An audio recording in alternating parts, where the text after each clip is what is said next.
Folks, we have to go into executive session. You want to first Announce that we're... tell them that you're the Board of Appeals. We are the zoning board of appeals, sorry. And we are going into executive session. And, So, Madam Chairman, after a preliminary determination that executive session is necessary, I move that the board go into executive session pursuant to General Laws, Chapter 38, Section 21A3, to discuss strategy with respect to litigation in the matter of 163 Bay Road, where discussion would have a detrimental impact on the town's litigation position, and that we will return to regular open meeting at the conclusion of the executive session. I'll second. we have a motion and a second, and it's a roll call. Peterson, aye. Duffy, aye. Murphy, aye. Morse, aye. Petrucci, aye. So can you all please leave us to our executive session? We won't be long, we promise. You'll appreciate the air when you come back in.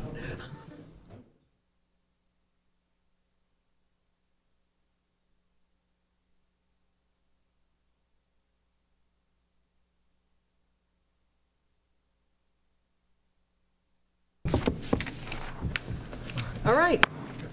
Welcome to the Zoning Board of Appeals. Please silence all cell phones and note that this meeting is being taped by FCTV. If there's any private party recording this hearing, step up to the podium to request permission. I'll introduce the board and staff. To my far right is Mark Finneran, and to his left is Scott Peterson. To my right is Frank Duffy, the clerk. I'm Suzanne Murphy, the chair. To my left is James Morse, vice chair, and then we have Tony Petrucci, an associate. We have Noreen Stockman, our zoning administrator, Ashley DeMello, office assistant, and George Pucci, special counsel. The Zoning Board of Appeals is charged with applying the state zoning statutes as well as the town zoning bylaws and reviewing and voting on applications. All decisions are made through the public hearing process. Our goal is to hear testimony from the applicants and the public and to allow a full and fair discussion of the project, but prior to closing the hearing process and reaching a decision. Number one, to begin each hearing, the clerk will read the public announcement for the hearing and read pertinent information from the file. 2, the applicants or applicant's representative will then have 15 minutes to make a presentation, but time may be extended by a vote of the board. 3, the board will then question the applicant. 4, the public will then be invited to comment. Comment should be limited to 2 minutes and be strictly related to the proposal. All members of the public wishing to speak should wait to be recognized by the chair, should come to the podium, state your name and address for the record, speak into the mic, it will not amplify your voice, and record audio for FCTV viewers. And before we take the first hearing, there's a time if you want to make a public comment of anything that's not on our agenda, you're welcome to come up. Anybody? And so we'll start. We have a continuation of 05925 Falmouth Residential LLC, 809 Sandwich Road.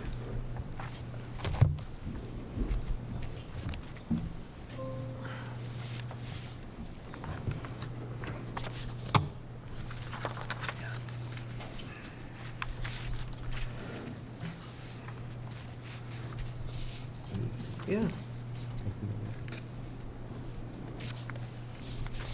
You can ask. Couldn't mess me up. Yeah. Hello. For the record, my name is Brandon Barry with Merrill Engineers and Land Surveyors, the civil engineers for the project. Based off discussions we've had with town staff and at the end of our last hearing with the board, we're going to focus on the wastewater and stormwater systems on the site. So I'll give a brief overview of the wastewater system, and then I can do the stormwater system if the board would prefer. After I finish discussing the wastewater systems on site, I can pause for questions at that point, or just do it all at once and get questions at the end. From a wastewater perspective, we are proposing a on-site wastewater treatment system that has been designed for Title V and local requirements. Based off the unit mix and bedroom count, our system has been designed for 9,000 gallons per day. So we are not tripping the 10,000 gallon trigger that would put us into a state water quality or groundwater discharge permit. So this will all just be reviewed and approved locally. Within the main driveway, there is a sewer main that all the houses have gravity connections into. That goes to a manhole just about at the center of the site that I'm hovering over here. That manhole then, again via gravity, connects to a 20,000-gallon septic tank where wastewater will be settled and stored. And then it goes through a series of 6 tanks that are part of the denitrification system. We are using a denitrification system that is on the DEP-approved IA list and is also one that has been approved by the Board of Health for use in the town of Falmouth. After the denitrification system, there will be a pump chamber that will pump the effluent into the wastewater disposal system. We are doing a pressure dose system to disperse it based off the amount of flow. As I mentioned, our plans will be submitted to the Board of Health for their final review and sign-off after we complete the zoning process, and there is no state permitting that is required at this point in time. Really, that's our summary of wastewater. Like I said, I could pause for questions if there are any on the system here, or I could get into a discussion. I have a quick one for you. Why isn't that dated? This plan here? Yeah. Not updated. There's no update. There's a date. These are the plans from 12/11 still. We have not updated the utility plans at this point in time. Oh, I have a new plan here that's not dated. We have a revised layout plan that was submitted more as an exhibit. It's not the full set of plans. I think we had okay. mentioned we were holding to get all comments and concerns addressed before Okay. we issued a fully revised set of plans. Yeah, I was surprised we got this, because you had said to me, we're not going to get one till the 30th, and So part of, I can touch on that, part of that is there's been a lot of discussion on the layout. Before we go make a layout change ourselves and then update our entire plan set with something that the board did not fully agree with, we thought it would be beneficial to provide at least the layout at this point in time with a summary of some of the changes. And if we get approval on that or some minor comments, we could then get a full revised set of plans that will have an updated revision date on. okay, that makes sense. Thanks. Which wastewater system is that? We've designed this one for the nitro. I believe that's what we intend to use. If there was any changes, we'll have an updated system. Nothing with the gravity connections to it or what we're proposing for pressure dosing, but maybe the configuration of the chambers or tanks may be changed. If we were to change it, we would use something that's on the Mass DEP approved list. Tony, you have any questions? No. Everybody's all set? We're good on wastewater? Okay. From a stormwater perspective, we've designed a stormwater system consisting of deep sump hooded catch basins, drainage manholes, a few proprietary water quality treatment units, and then a series of underground infiltration chambers. We are handling the stormwater from our site on-site. There's very little leaving. Most of what we've modeled as leaving is adjacent areas to our site that are going off-site. We even have our large infiltration system in the back has been sized to accommodate some off-site flow that's coming into our property. The roofs for all of the buildings will have their... Where's that coming from? Up in this, the northwest east corner of the site grades... Elevation's higher. The Elevation's higher, so stormwater will naturally run off. So instead of just ignoring that and hoping our systems would work, that is accounted for in our drainage It models. can go somewhere. Yep, exactly. On your land.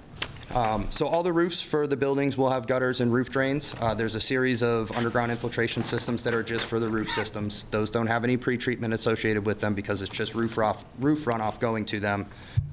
Stormwater collected from the pavement and parking areas and driveways will go through those deep sump and hooded catch basins, and then before getting to the large infiltration system in the northeast, we'll go through one of 2 water quality units. So they'll be provided treatment to meet water quality requirements and TSS removal.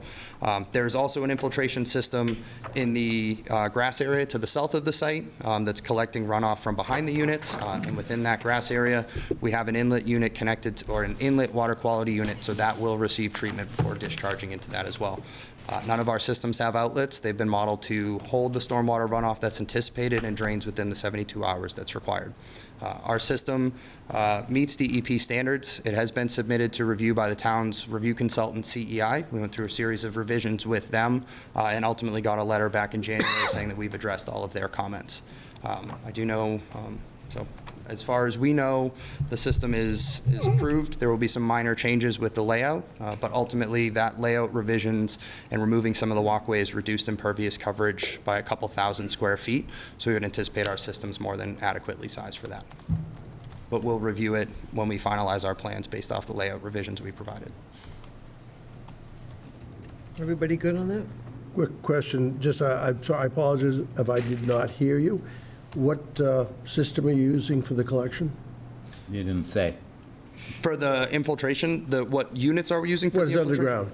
The simplest way to put it, what are you putting underground? Yep. Give me 1 sec to pull those up. I forget just offhand, so I can show you the detail. I mean, if everybody's approving it, who has to approve it, DEP, the town, all of that, I'm just curious about, So the infiltration chambers are a plastic chamber. They're specifically the MC7 or 7200s. They're just a plastic chamber in a bed of stone that will collect the storm water and then infiltrate. so pretty standard that. Pretty standard. Yeah, it's Yep. standard, yeah, okay. Thank you. You're welcome. Anybody else have any questions? No. Not What presently. else were we doing besides stormwater? I forgot. Those were already. the main two items that we were preparing to discuss tonight, that were kind of our topics that we wanted to collect comments Okay. on. If there was any other, items from previous hearings that you wanted any updates or had questions about, we can certainly- Well, I had some questions on the new kind of plan. Okay, yep. Where is that, I don't know if you want to put up the new, Yep. one that's moved. Right here. Can you show me where the pavilion is? Is that little box on So the- Sandwich Road? Yeah. Okay. So the pavilion, to get the units compliant with the front setback, which they're all beyond 35 feet, so we are compliant with that front setback. The units themselves shifted back, as well as the access roads going to those ones at the front. So you can see in the area that I'm hovering over here, and I can zoom in so it's a little bit clearer, where the pavilion previously was, the road, the sidewalks are a little bit closer, so there's really not that room for the pavilion. As we reviewed it and considered the comments that we had received from the board, one of the primary functions of that pavilion would likely be a bus stop area for when it's raining out.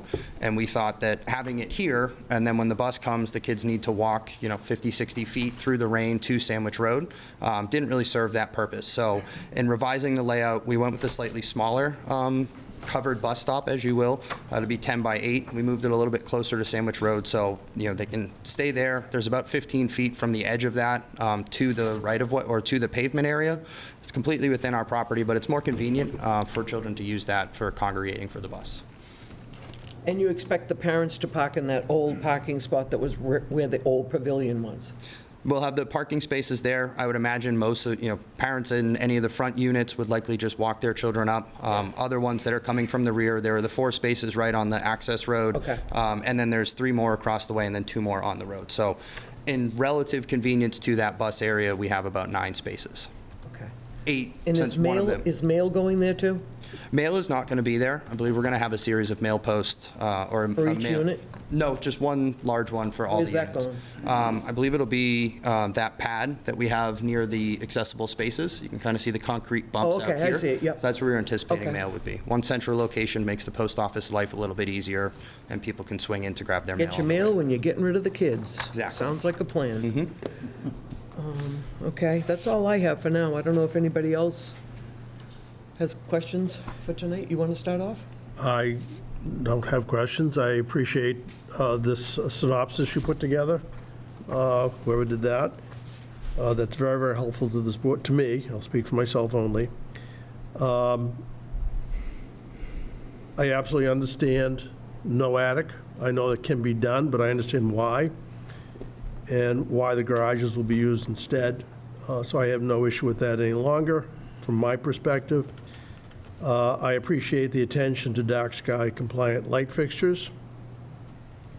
So at this point, I really have no more questions at this point, so thank you very much. Welcome. Jim? Again, I'll echo, thank you for the, it's nice to see just tracking that you're actually addressing these and when. Thank you for the agreement that you're not going to permit or prohibition against short-term rentals in these units. I don't have any other additional questions at this point, subject to public comment. Thank you. What's the height of the buildings? That's one thing I couldn't find. I don't know offhand. I know they are compliant with the heights requirement. I can make sure that we get an answer for Yeah, that. I don't just want to provide an next answer. time you come, no, Yep. just want to know. Frank, you have any questions? Not now. Scott? Could you just go through your green highlighted box? Because I think, to echo some of the other members of the board, it was nice to see that you had moved forward with closing out some of the open items, so. Yeah. That was a good little cheat sheet, for lack of a better Yeah, so word. the green box is just kind of highlighting some of the changes that we've incorporated into this plan based off of feedback. So I already touched on one, which is really the biggest one, is that all the units have moved back to be compliant with that 35-foot setback. Right. We've also, there was a large discussion on snow storage at some of our hearings. We've highlighted some of the areas that we have for snow storage here. We think we have pretty adequate snow storage that doesn't interfere with the hydrants, parking spaces, pedestrian access. We've tried to keep it out of those areas, but highlighted some ample areas that we can on the site. Other things we would highlight on this plan, there was comments from both Beals and Thomas and at our original hearing relative to fire hydrant locations. We reconvened with the fire department and the new chief to review those, and they provided us markups for where they would like them. So we are actually providing 3 hydrants now, one close to the intersection of these roads, one on the opposite side of the road at their request, central to the site, and then one at the intersection. So the one in the center of the site is pretty similar to where it was. The one at the intersection has been moved from the end, so it's more conveniently located. They can just stop in that intersection. They don't have to get all the way to the end of the road. And then that third one at the front of the site as well. Another thing that happened, we touched base on the pavilion shifting and being replaced by the covered bus stop. We've highlighted some of the accessible ramps that will be required throughout. So there'll be accessible ramps at our accessible parking spaces and where our concrete walk crosses the driveway. Not all the individual driveways, but the drive aisle coming down to the houses to the south. Additionally, there was some abutter feedback relative to the pet park. We moved the pet park almost 15 or so feet further into the site, so they give us a larger area to do some plantings for buffering there. We've also highlighted where the limits of trees will be. So we are not clearing all the way to our property line. There's about 8 to 10 feet from the property line where we'll maintain tree cover as we can. The stormwater system's going in there, so that's why we do need to do some removal in that area. Beals and Thomas had made a comment relative to some of the walkways being inconsistent, providing access to the rear. We've just done away with those rear walkways that were just kind of circling around. The area to the south is just more of just an open green now instead of having walkways kind of roping it in, and then it doesn't have any questions about what units have what type of access. So now they're all kind of have just a backyard feel coming off of their units. I think those handle the changes that we've incorporated into this plan. There will be some minor changes to the grading. We'll relook at the drainage to make sure it works. But like I said, this actually reduced our overall impervious coverage by, I think it's 5,000 to 6,000 square feet. So a pretty good change there. It gets us closer to the 40% requirement and shouldn't have any impact on our stormwater systems. But as we update our full plans, again, pending any comments from the board on this layout, we'll make sure to look at all those things. I appreciate that. Thank you. Right? Oh, Mark's going before you, sorry. Okay, fine. I'll just keep my comments to myself at the moment. I'm good for the moment. You have a dead-end water main showing here. How are you going to prevent the people in the last 4 units from getting stale water?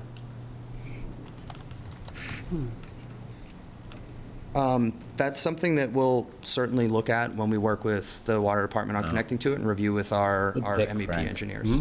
Good pick. That should be looped, even if it's with something small. Isn't dead-end pipe, I mean, it's not the best thing to have? I mean, shouldn't you be looping it back the other way? It should be looped That back, should because be otherwise the water stagnates right in Yeah. front of those houses, and they'll be drinking. Mara Vista's that way. I had a house on Mara Vista. I mean, otherwise, you're going to have a regular flush the hydrant out? We can hydrant certainly there. look at our options for looping the water system as we revisit the plans. Good pickup.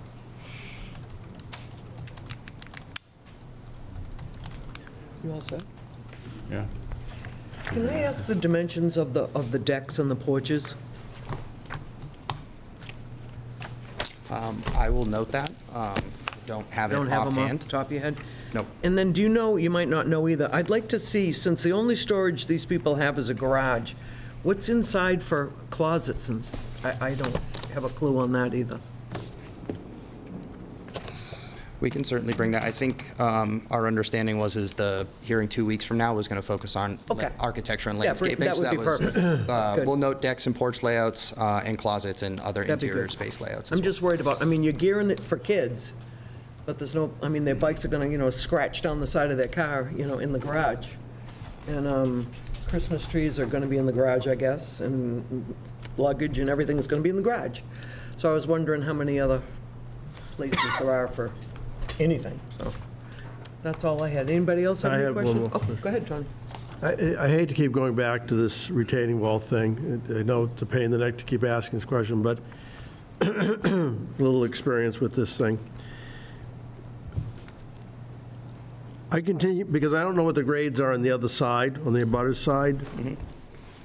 It appears that the grades, and this is a very small plan, so excuse me about that, about being able to read these. It appears that the grade continues to rise towards that retaining wall. Am I correct? From their side of the site? So go behind duplex number 5 and number 4. And if I look, again, it's very small. It appears that the grades, they increase slightly as you go towards the wall. So this is our existing conditions, just so we can kind of see what you can see the grades a little bit clearer. These are the existing grades that we're looking at. So we're at 62 through some of the post and rail fencing that they have, and then it drains, or it comes down at the property line, it's 54. So it actually, from our property, it drains down and then continues to do so off property. Then I will flip back to our grading plan. So you can see where essentially that 62 elevation that was, in the center of the site here, we're essentially holding that through the houses. So that's about our top of wall, and then the bottom of wall is matching that 54 that was there before. So we're going to meet the grades that are there existing at the property line, within our property line, and then the wall will raise up above it to keep our site higher where How far above the grade is that wall going to be? it'll be about 7 feet, 7.5 feet.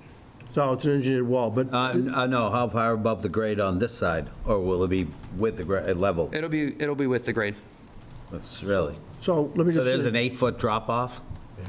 7.5, yes.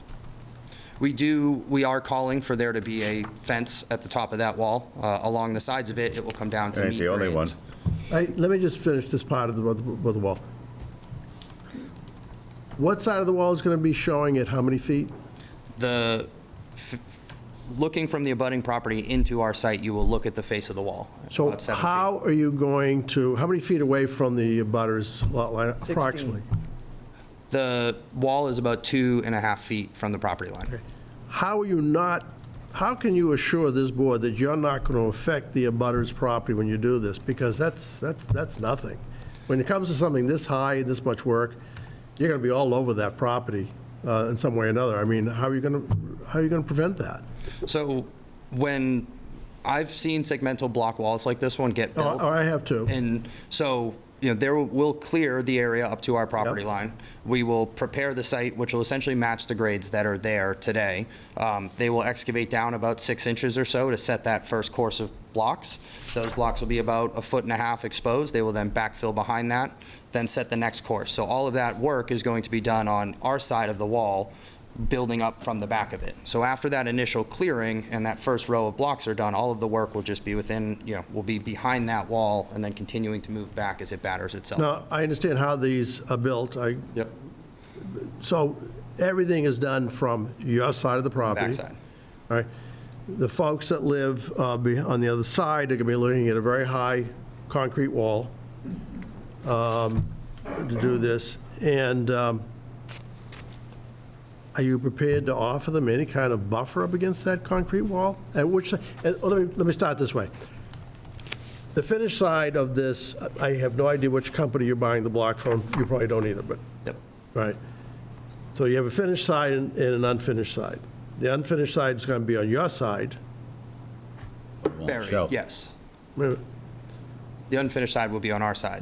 Buried. And so you'll have some kind of, whatever the finish is, whoever's manufacturing these, on that side. But it's going to be Facing. very, very, so we're talking, well, not quite that tall, but we're talking pretty tall, so somebody's going to come walking into the yard and look at that. I mean, are you prepared to offer any kind of small, at least, landscape buffer up against that to soften that look? That's very industrial looking. I mean, it's done all the time, but Yep. there's nothing special about it, but that's pretty high. Yeah, I think, so the property that we're abutting is off of Carriage Road. So this is a bad area. I could actually,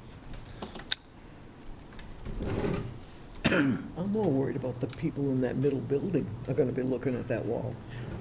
You know? Believe me, this is not the best situation for the people on that side, on the butter side. So the wall is, here are those fencings that we saw in that existing conditions plan. So the wall is approximately where I'm dragging my mouse here. Up against this tree line, we'll clear the ones on our site, but the property that we're abutting is 860 here. So while yes, that is a facing. Oh, you're their talking about the distance is far away? Yeah, so while we're abutting their rear property line, we're right up against it. The actual, where the neighbor lives is, is far away. There's already a natural tree buffer there. I don't, if this is approved, I don't want to see these people have to have a situation that's not appropriate for them. I suppose if there's that, they'll have to speak, I think if they're here, they'll have to speak up to that, because they have to understand that's a pretty high wall that's going to be there. The decorative side will be out towards them. I'm telling you right now, I've seen this done in town. I've seen how badly this can be botched by contractors. And there's nothing I can do about it as a zoning member, or this board can do anything about it, if you don't do this correctly. But somehow, I wish we had a way of protecting these folks from this thing, but we don't. I mean, it's all up to the building inspector at that point in time, and the building inspector's going to have to watch this. Anyway, I don't know what else to say about it. I don't like it, but I understand why it's there. So the middle duplex is going to look at a 7.5-foot wall and then a fence on top? They will be, the top of that wall, when they look out their backyard, if they're sitting on their porch here, they will see flat grade, and then they will see just the top row of it. They will not. How tall is the fence on top of the 4-footer?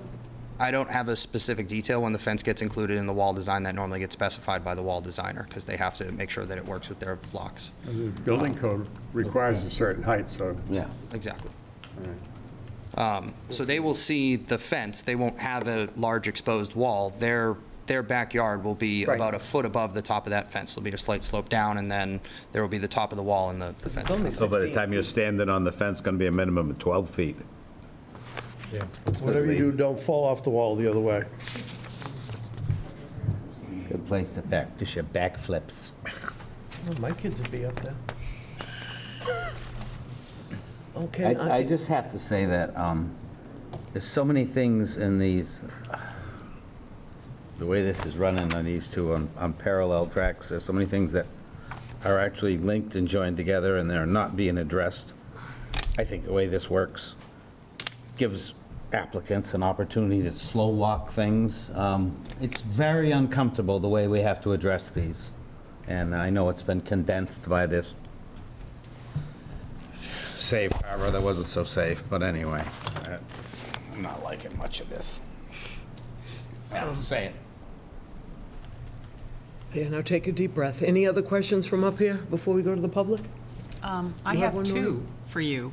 Can you reference the number of handicap parking spaces you have There's 2 handicap parking spaces for the entire development? in the public access, yes. That doesn't sound like that's code compliant. Don't you have to have more through the development than 2? Check. Okay. And then the other question I had for you was related to the bus shelter. I just want to make sure that the bus shelter's positioning doesn't impede drivers as they're exiting and having sightline? Nope. We have a fence along the front. The bus shelter has actually peeled that fence back and was in the footprint of that, and that fence was not an impediment to the sight distance triangles the traffic consultant looked at. When someone is parked looking to exit the site here, they'll be sitting in their car a few feet back from this striped line, and then looking out this way. So the bus is set back within our property. It's not in the right-of-way. So we set it there both to be convenient, but also not impact the sight distance triangles that the traffic consultant provided. And there was also, I think, reference to a development sign. Do you know where that development sign would be? There's a small development sign right at the corner of the concrete walk here, so just beyond the bus stop. Okay. Will you bring the calcs for that, the height and all that? Is it going to have a light? I can confirm that. That's the landscape Find out some architect would look at. details on that if you would. Go ahead. What's the fence design along Sandwich Road? What is that? thought they said post and rail, no? I think it was post and rail along Sandwich Road. Otherwise, it would impede the sight lines. Okay, thank you. Anybody else have anything else you can think of? I just have to point out, maybe I'm incorrect, but everything you just said about the sight lines and the school bus, that could be affected by a development right next door, couldn't it? The sight lines? Yeah. Our sight lines are. No, are the not- bus being there. The bus, how so? When the bus stops? Yeah, the sight line of the next place down. Potentially, but when a school bus. I mean, these are things that, I mean, I'm sorry, but, I mean, I think that should be dealt with, and we're, The bus is not coming into the intent is not the bus to no, come I into our understand. site. It would stop in the I'm completely road. aware of what you said. Yeah. And so obviously. the sight distance from a car leaving our site and being able to see Talking about the traffic, other site, with the bus in the way. I can't speak to their No, sight distances and how It's an unanswered, and again, that just goes to my previous comment, and I mean, it's unfortunate that we have to look at it this way in such a condensed window too, but I mean, whatever, we're gonna do the best that we can. Did the We're traffic hamstrung. gentleman that was in here, I don't remember his name, I apologize, Dan, maybe? yes, Dave or Dan Dan, Azevedo. good. Did he do anything with DeCosta Circle that he thought was only a driveway? Do you know if- Remember we were talking about that at the meeting? I don't know if, I know it was asked. I would have to check their response. I know when, in their initial review from the peer review consultant, they had thought that the roads that were included within the study were appropriate for what was given, so I don't know if they had updated it with DeCosta Circle. I can re-review their response letter yeah, to see just if give him they- an email, maybe you can find out something for me, for the next meeting would be good.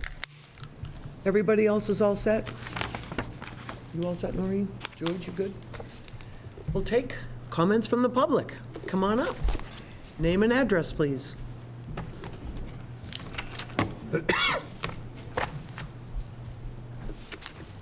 How are you? I'm fine, thank you.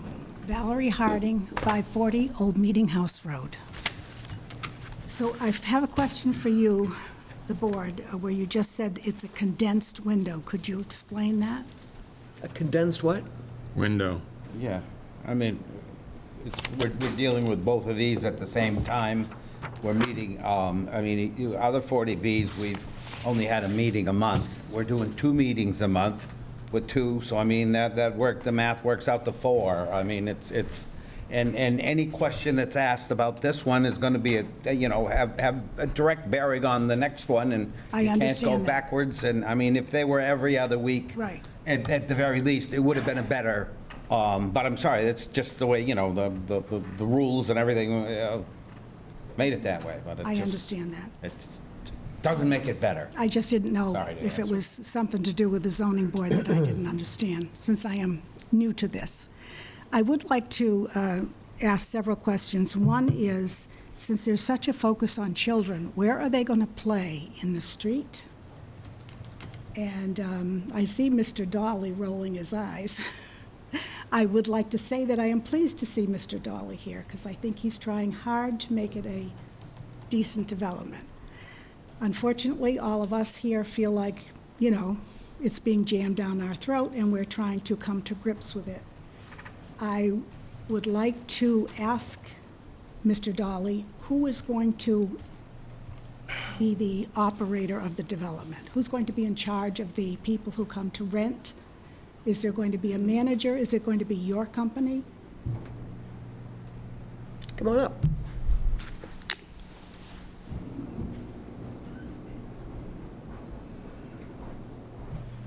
Good evening, my name Good is... evening.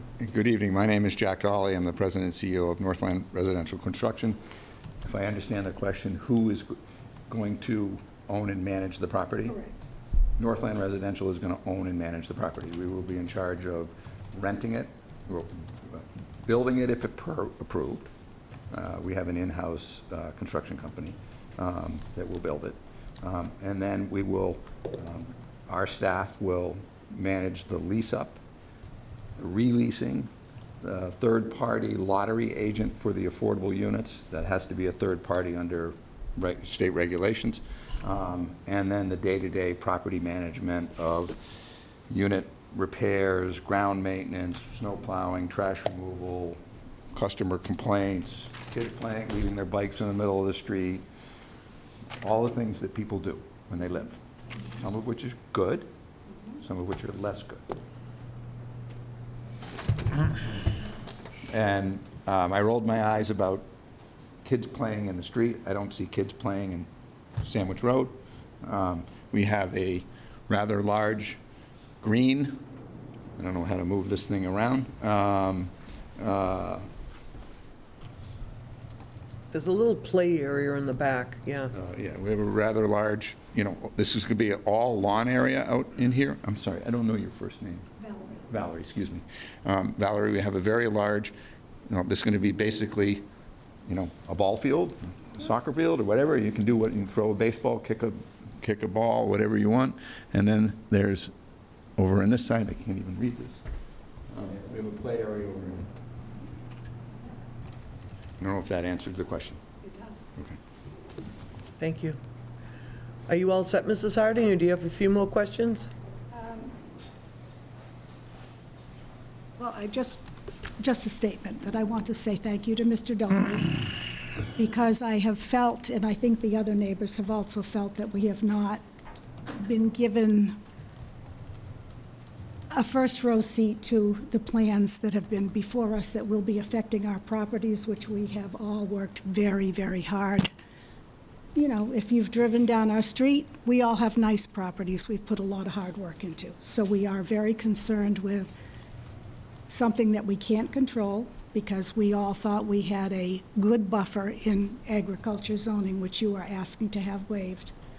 And so it's very important to us moving forward. And I thank you for your answers. Thank you very much. Anybody else want to come up? Come on up, sir.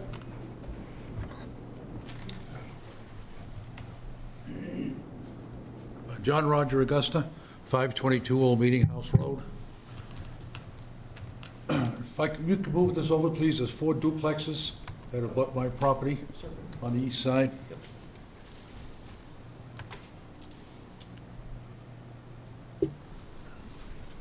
And what's the buffer zone between the gable end of the building and the lot line? Let's say 15.8 feet? That's correct. That's from myself to the chairman. That's ridiculous. So there's going to be no buffer zone. What's this line right here? That's some type of a buffer zone? That squiggly line? The same one that goes all the way around the east end of the property? That's the tree line that will be maintained along the property line. How big a tree lines are going to be? 3 feet maybe? Maybe 2? Roughly, yes. That's ridiculous. Brendan, I thought you said that the one up by the dog park or whatever it is was going to be 10. Didn't you say that before? I wrote down 10. It's much larger than the one. It is, One's bigger than the other, yeah. Yeah, so we're matching approximately in there. We have to make the grading work. We've set the tree line at the limits of grading that we need to perform and construct the building, so. There's some big trees back there, like big trees. It does get slightly closer in the area that we're discussing now, and we have, the grading we're doing does push it a little bit further out than what we were able to maintain near to the dog park. So all the big trees that abut that line are going to be taken down? I don't have the location on all of them. If they're on the line or if they are on your property, they would not be impacted by it. My property, but right to the left side of my property, there's some great big trees there, 70, 80 feet tall. Mr. Augusta, you have to speak into the mic, I'm sorry. There's some trees that are above my property that are 70 or 80 feet tall. I know. I guess they're all going to come down. It's not even a 16-foot buffer zone between my lot line and the building. That's ridiculous. That's all I have to say. I'm sorry. Madam Chair, it might be important to point out what our regular setbacks are in this town, in this particular case. I agree that there should be a buffer. What would it be in the It'd be back? 10 feet 10 on feet. each side, 10 in the back. What I'm saying is, I agree with Mr. Augusta, there should be a buffer. This is a very large, dense development, but our normal setbacks are actually It's less. 10 feet. Yeah, they're less than this. Yeah. Just for context, I agree with you, but just for context, that's what they are. but that's for a single family. Yeah, I Oh, realize yeah. it. That's why I'm agreeing with Mr. Augusta, that it should be a little bit more. Mr. Augusta's concerns and others surrounding could be addressed with a shared driveway. Does anybody else from the public want to give it a shot at the podium tonight?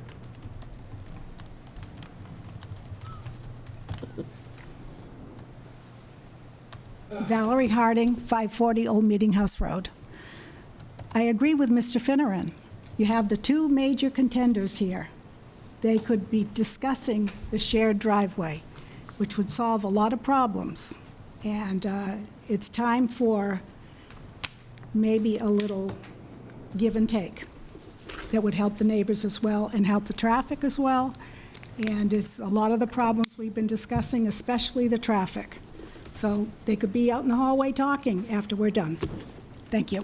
Thank you, Ms. Sarding. Everybody all set up here, or? I Go ahead, John. I forgot to ask this question. You sent in a flow test, which I just saw today, the first time dated June 23rd. Could you just outline for all of us what this flow test tells us all right now? It's one of the things I was asking about, and I forgot to ask you about. I don't have the results of that in front of me, so I'm going a little bit based off of memory, but. Would you like it? I think I have the numbers for the most part. It tests the pressure available and then the flow that comes out of the hydrant. So we work with the fire department to open a hydrant and see what the flow was. I believe the pressure was 69 PSI when they tested it at the one point, and then there was 1,169 gallons per minute was the flow coming out. The static was 64, the residual 62. Okay. And what is the standard requirement that is required by the code? I would have to check with my MEP. Do you believe that this did at least meet that? Or will you need a boost station? When the testing company that did it did not indicate that they were concerned with the results, like I said, we would pass that on to the MEP for the project to confirm.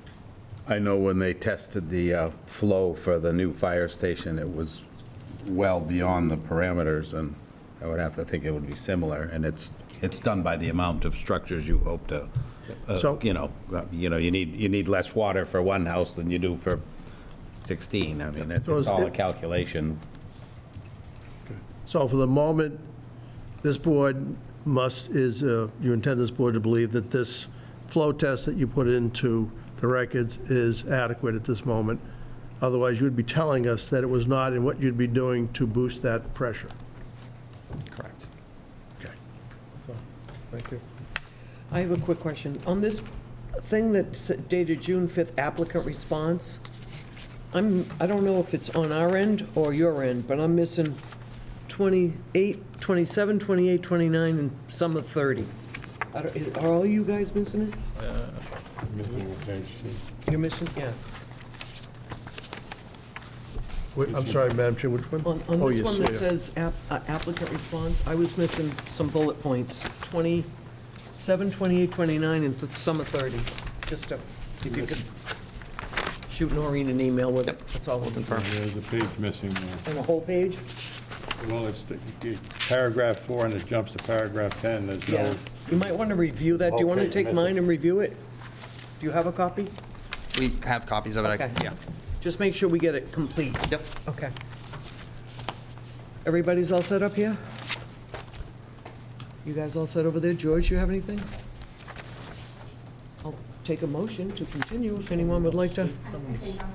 Oh, sure, come on up. Name and address, please. Sorry, I thought you guys were all done down there. Sorry. Laura Ennis, Canterbury Lane, Hatchville, and I continue to be really concerned about the rezoning of agricultural land with what seems to be no consideration for how we can remedy that. I continue to disagree that there's nothing the town can do and feel that our state delegation needs to be doing more to protect this agricultural village in town. But I wonder if we can incorporate into the conditions some kind of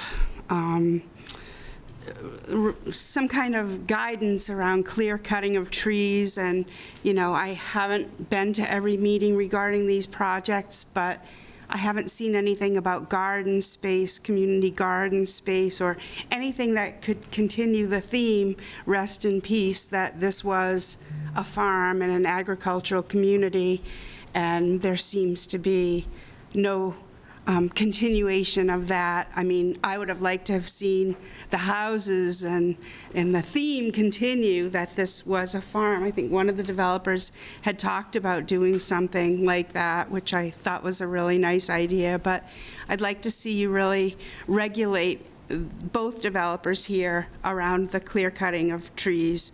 I think there could be a lot more done. Cutting down trees that are 70 or 80 feet and then building a fence or something is just not good enough. We need to do more. And I would like to see you maybe as a board consider what you can do for these rezoned agricultural properties that are turning into developers' bonanzas. There needs to be something more. Thank you. May I suggest something? I'm sorry. This board does not rezone anything. We have no control over zoning. We only manage the bylaws that are given to us. You need to be calling the planning department and the planning board. They're the ones that do this. I would 100% agree with you. We are losing things that we shouldn't be losing in town. But we are not the board that can do that. Thank you. I didn't understand that. I didn't think so, but unfortunately, because if we could, Yeah. believe me. Well, and again, like I mentioned the last time I came up, it seems like segmentation, which I know isn't allowed, but here we have it again with two developments that are going to be side by side, and they're not even working together or coordinating the destruction of the environment there. I mean, I'm thinking about farm animals, but there's also a lot of wild animals living there. And like I said the last time, we're losing 70 acres nearly of farm and woods in a very short stretch of Sandwich Road. Thank you. Thank you. And the Board of Selectmen, too, may be able to help you out, not just planning the. But I think, Madam Chair, not only that, but you have to remember that we have certain members of town management that help put this together as a LIP. And all of you folks in town, this is approved, you'll go through the suffering of everything you have to go through, unfortunately. Then, like every place else this happens in town, you'll forget about it. You all have to start talking to your select board members. You have to talk to your state representatives. This 40B is never going away. This is not going to change till all of you decide that you want it to change. We can't. We have to live by that law. So I feel badly for you. I truly do. As incongruous as it may sound. It's true.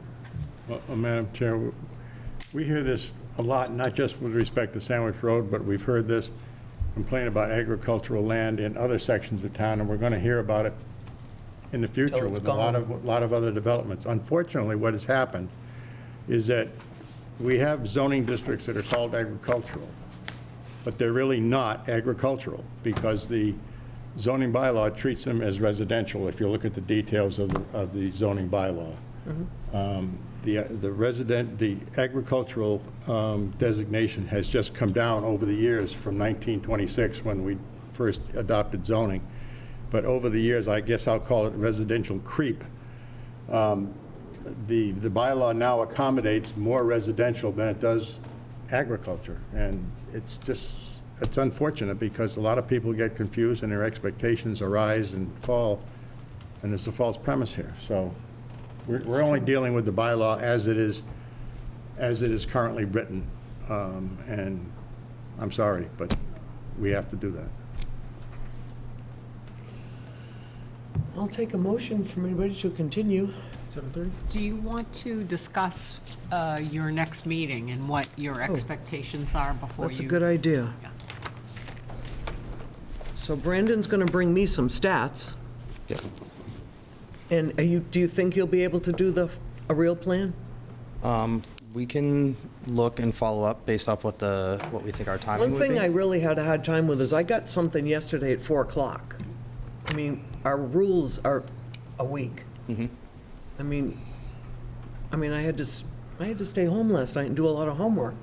And then I had to do it today because it's coming in so late. I mean, what if I What about landscape plans? yeah, we have landscape? You had the That's right. opportunity. I do have the opportunity. I do. You know, some of us Correct. didn't. Yes, landscape will be on the, Yeah, our understanding was the next hearing on the 30th was intended to focus on the architecture of the buildings and the Okay. landscaping on the site. Okay. And so, in hearing... the interior of the buildings for me, so I can see the Yes, I closets think and stuff. that will be included. So, as you noted, decks and porch dimensions and closet layout. So we will have floor Okay. plans that can be reviewed, building heights as well. So from an architecture perspective. Not hearing major pushback or concerns on the revised layout, I think that gives kind of my team the clearance That's to what I move was forward figuring, yeah. with revisions to drain locations, sewer manhole locations, and grading in the areas that have been adjusted. So we can get to work on that. We will talk with the team to see if we want to try and get a full set of revised plans in before that meeting, with the understanding that if there are major questions on the landscaping that result in landscaping changes, that there may then be a subsequent set. So that'll be something that we would discuss. I think our intent had been, again, collect all this feedback from these topic hearings and then incorporate that all into a final set of plans. So there's one fully revised plan. The layout just kind of is a leading, is a critical path on doing all of those plans. So we thought getting some preliminary feedback on that would make sense. Madam Chair? Yeah, go ahead. I understand the difficulty that you folks will face going forward, putting together the final plans. I do understand that. And you have to understand that when we see them for the first time, we may have questions Yep. or concerns, because we're not seeing them now to criticize them beyond what we see. Yep. Well, not criticize them, but to discuss them. Certainly. Right. When we hear from a butter, I'm sorry. I was going to say, when I talk about us submitting a final set of plans, that is maybe final is a poor choice of words. It is a revised set of Okay. plans based off of the feedback. So we want to take the commentary that we've received so far and incorporate that to the extent that we can, so that we can address as many of your comments, and then when we come back, hopefully we can explain how we have addressed them, and there isn't many outstanding, or there are things that we have to make agreements or concessions on at that meeting. I appreciate that. When you do look at the landscape plans, you've heard comments about buffers. I would only ask that you do the best you can to provide those buffers in a way that are meaningful and not just superfluous, just something that, it should be meaningful as Certainly. best as you can. You do have some room. Yep. Do the best you can on that. Yeah, we are certainly clearing, but that cleared space is not occupied, so there is the opportunity to do that. We have obviously heard that concern here tonight.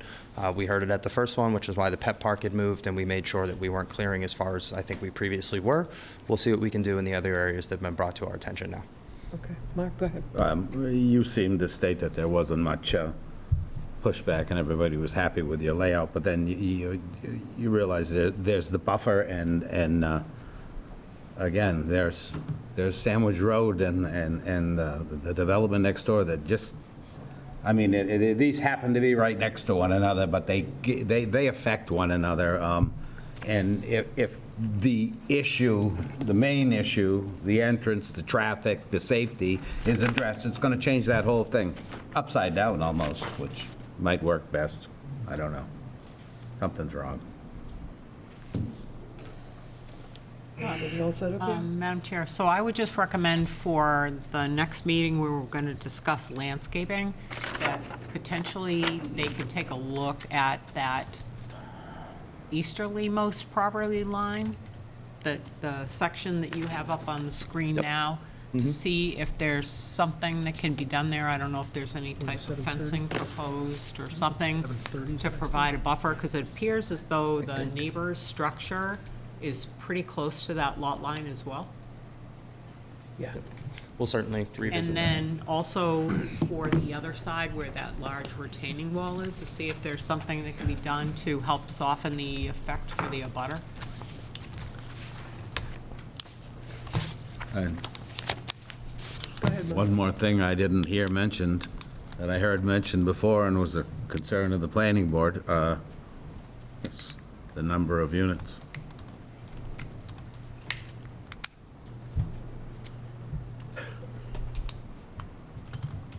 I don't think he's going to reduce them. Nope. By the look on I his asked face. in the first hearing.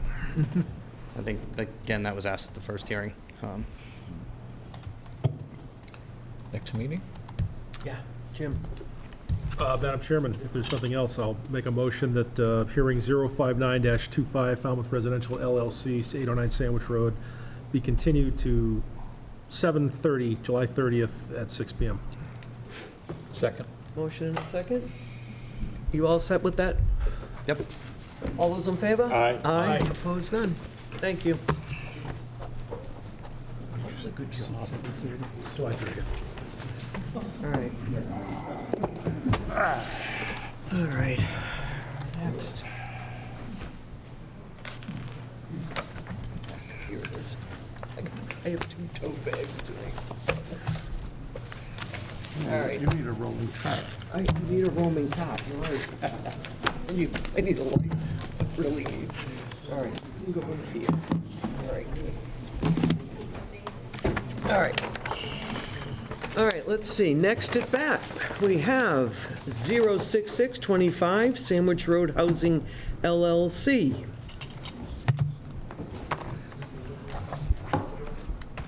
Good evening, Madam Chair, members of the board. My name is Attorney Jesse Schomer, representing the developer of this project. With me here tonight, Madam Chair, are representatives of ownership, William Cumming, the principal of the developer, as well as Doug Hartnett of High Point Engineering, project civil engineer of record.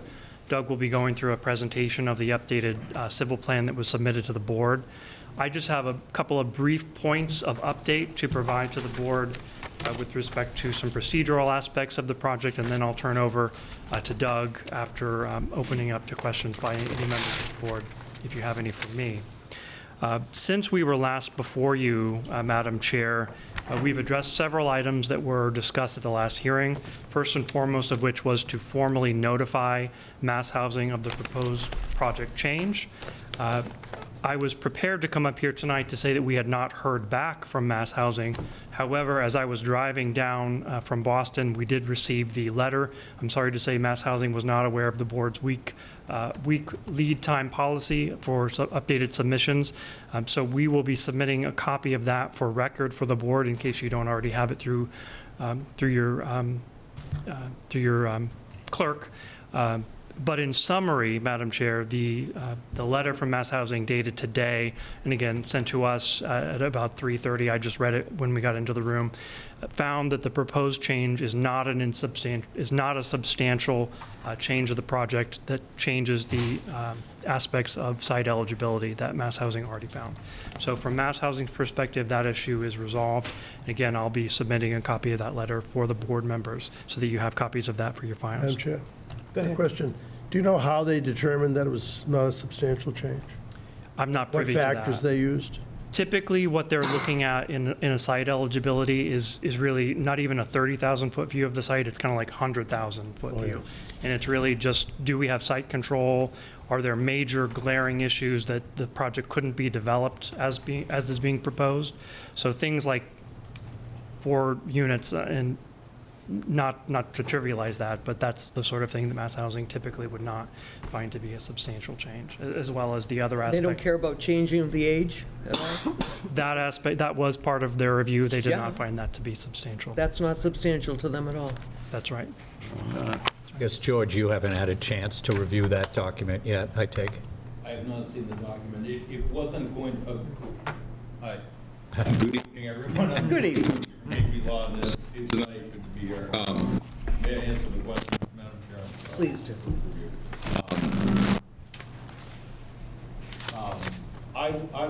It was not unexpected to me that they actually wouldn't rule at all. Sometimes they just let the 15 days pass, in which case they deem it insubstantial. And then what they do is they look at it at final approval time after the whole process has gone through. So the fact that they actually acted on it is interesting. I'll be interested to see the letter. I haven't seen it. Right. Just kind of to touch on what Tony was asking, that types of things that they'll find a substantial change would be, something specific in the regulations, like a 10% increase in the size of the project, things like that. Maybe they would find it. The types of examples that the comprehensive permit regulations provide would not be examples of things that would be a substantial change when compared to what the changes are here. So it's not surprising at all, I can tell you, that Mass Housing found that way, but I haven't seen the letter yet. Thank you. And so you have to treat your application now as a modified proposal before you. So you could end up denying it and liking the first project first, but you'd have to justify that, on local regulations and being reasonable. So what I would recommend you do is just view this changed project as it is on the merits and ask questions and make comments on this new proposal. Okay, thank you. Thanks. Thank you very much. The second topic to update the board on, since we were last before you, we have received and reviewed the peer review scope of work from the civil engineer and the traffic engineer. Checks to fund those accounts have been submitted, so those peer review, as far as we're aware, are underway. We will be submitting a letter after this hearing. I didn't want to file this before tonight's hearing in light of the board's policy of 1 week advance notice, but we are going to be filing a letter just for record purposes, expressing our views regarding a few of the items in the proposed scope of work. We did fund the accounts, as I said. We're not asking for the peer reviewers to hold off on their work, but we did have a couple of slight concerns about the way that some of the tasks were phrased, and just want to clarify for the record and make sure that the peer reviewers aren't doing tasks and work that is duplicative of each other or otherwise isn't supposed to be done under the 40B regulations. But I'll submit that for record for the board to Chair, consider. may I ask a question? Yeah, go ahead. I'm not an attorney, so I don't always know how to interpret what an attorney writes. But I took it as a veiled threat that, and tell me if I'm wrong, and of course we have our own attorney here, that if you didn't like the way something was done, you would ask for a reimbursement as you did on another town. That was not me who did that on another town, no. No, but was that in your letter? That is something that we will be submitting, yes. There's a case that talks about, Housing Appeals Committee case that came out, I believe it was last year, that talks about various tasks of work. It wasn't intended to be a threat, it was more intended. Madam Chair? Yeah. It kind of intimidates the people doing the work. It wasn't the intent to intimidate them, more to set them on the course of, you shouldn't be duplicating your work with the traffic engineer, you should be reviewing the work that's in your lane, essentially. So not intended to be a threat to. Who ends up being the final judge of that? The Housing Appeals Committee does. All right, so if you didn't like the way it went, no matter what the decision was, but I just want to make sure I understand what we're dealing with. No matter what this board decided in the end, you would then appeal that part, and then you could ask the court to have the town reimburse you. That could happen. Our hope is that it won't be necessary for there to be any appeal, because we want to work with the board and with your peer reviewers on the review process. So just the sort of Damocles just kind of hangs there for a while? That wasn't our intention. Well, it was your intention because you put it in writing. It was our intention to ensure Then that take it back out. that the peer review consultants are aware of the limits First of all, their- this board does not like being threatened, nor does the town like being threatened. Understood. So let's stop doing that. Now, I shouldn't be speaking up, but because this sort of thing really angers me when you do that, when any attorney does it. And this has been nothing but a problem, this particular site, and I don't want to go too far with that. But don't threaten this board or the town. Right? Understood. So I would like to see you write something that says you're not going to do that. Why should this town hire anyone under those circumstances with the threat that this town might have to reimburse them? Where's the town supposed to come up with the money once it's spent? That's precisely the reason why we submitted the So letter. why don't we just crawl under the desk here, cower, and hope for the best? Is that what we're supposed to do? No. Well, then don't write things like that. What we're all supposed to do is follow the rules. That was the intent of submitting the letter.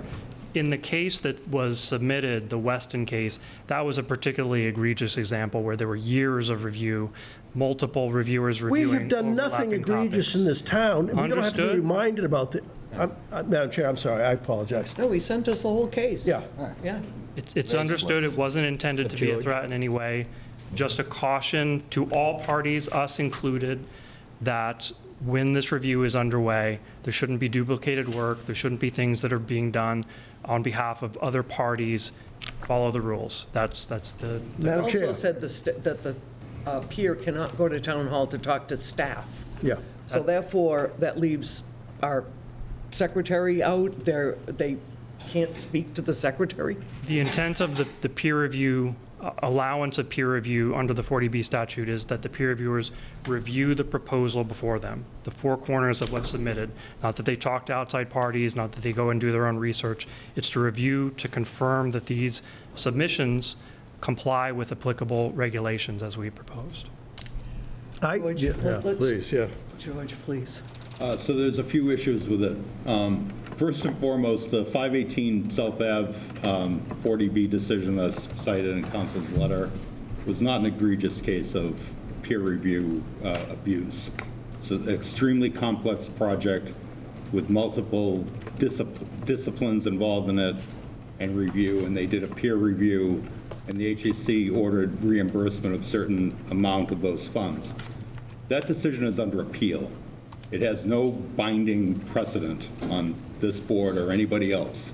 So, and that case is under appeal. It was first appealed to the Superior Court, and now it's being appealed to the Massachusetts Appeals Court under a authorization of the Weston Select Board that occurred this week, actually. So that case is being appealed. Having said that, so I respectfully disagree with the HAC's reasoning in the 518 South Ave case, and we'll let the appeals court decide that issue. And that's not the only issue on appeal. In fact, it's a minor issue on the major issues that are being appealed in that matter. A couple of things about peer review is, really, the applicant has no say over peer review. The requirements are pretty basic, no conflict of interest and proper qualifications. Both of these peer reviewers are well qualified, no conflict of interest. Having said that, Attorney Schomer is correct on the regulations the comprehensive permit regulations do encourage cooperation between the board and the applicant about the scope of peer review. So you do want to avoid any type of disagreement over the scope of the review. So it's not improper for the applicant to raise an issue of, gee, this exceeds the scope, this is not what I thought would be included. The manner that this is done, and sort of, not to speak for Tony, was a little bit aggressive because it was threatening reimbursement that's going to come out of the town's pocket. But what's important for your process is you want to make sure that these peer reviewers understand what the objections are to the scope and that they can go ahead with their peer review with the objections noted. In other words, are there issues that are in there that they've put in their scope that they're concerned about to be able to provide a full peer review to you? So I would recommend that they look at the issues that were raised by the applicant and counsel and see if there's, and be clear, like if there's any issue that was stated as beyond the scope, they should be clear that, no, this is within the scope and we need to do this as part of our peer review. So I would recommend that we do that before they do any work on it. They need to look at this and they need to respond to it because you can't have them short-handed on it. Right. Like if they have put a proposal forth and they think that certain issues are required for them to look at, including a site visit, they need to weigh in on that.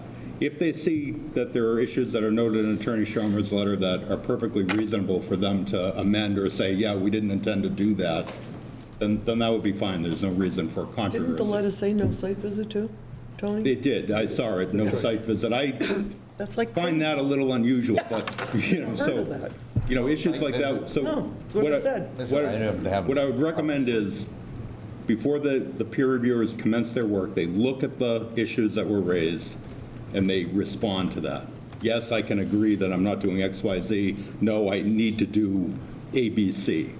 And make sure that we get agreement on that, first. Okay. And then have them go forward with it. So I think that would be the way I would recommend you handling it. And I don't love it. I don't love the letter. And I know Attorney Schomer is a good lawyer. He's a 40B expert. There's nothing that he's doing that's improper. I don't love the letter either.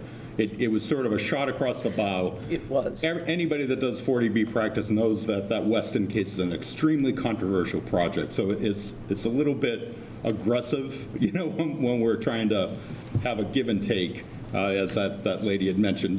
These 40B processes are a give and take, and sometimes you discuss issues that are a little bit beyond, but you're trying to get to a good project on something, so you kind of work together.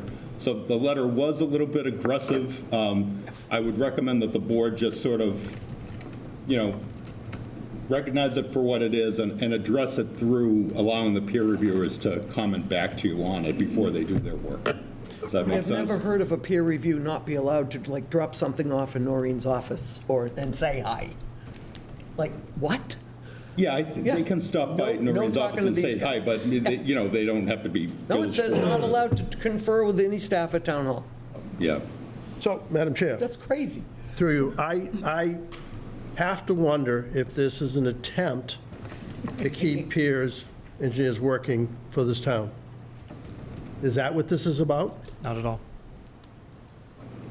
It's an attempt to lay out the rules of the road for the peer consultants who, from experience, there can be a process where the ongoing review process by this board, the peer reviewers can start to review things. It snowballs, it gets out of control, as occurred in the Weston case. There was years of review. We're not claiming that the board did anything wrong or will do anything wrong, nor were we claiming that the peer consultants will, as is noted in my letter.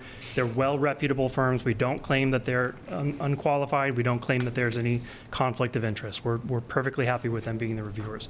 We just want to make sure there doesn't come a situation where we're all down the road 6-7 months from now, and the peer consultants have done $30,000 in work and are asking the applicant to reimburse them for those. I would just make sure that they have the ability to weigh in on it. And if they can agree that there are certain items that are mentioned in there is not part of their review, fine, just specify. If they need to talk to a town department, whatever it is that is in there that may or may not be objected to, they need to specify, no, we fully intend to go forward with this. And we should get a confirmation in advance, because 518 South Ave in Weston is under appeal, but you don't want to end up in appeal, and we don't want to end up with a sum of money that the town has to pay back because we didn't look at it now. So they've raised the issue. The peer reviewers are going to have to review it and get back to the board if they're still willing to go forward, and what, if anything, they're willing to omit from their scope based on the objection before they do it. And it's not, this happens. This isn't the only applicant that raises an issue about the scope of peer review. It happens in cases. You want to be careful about it. I mean, I recently have a very controversial wetlands permitting case that involves an energy project, and they they made changes to the peer reviewer's scope, and the peer reviewer said, guess what, I'm not working on this. So now there's no peer reviewer, and that project is going forward. So, Which is my point. So you want to make sure that the peer reviewers who have been engaged look at the objections and note their response to it, and see if they're still willing to go forward, and if so, is there any modification to their scope that they can provide you? So I would get that done up front because of this. I'm not going to say a threat because it's adversarial to say that, but because of this letter, I would recommend that they weigh in on it before they go forward with their work. Madam Chair, should we have the applicant write the RFP on this? No.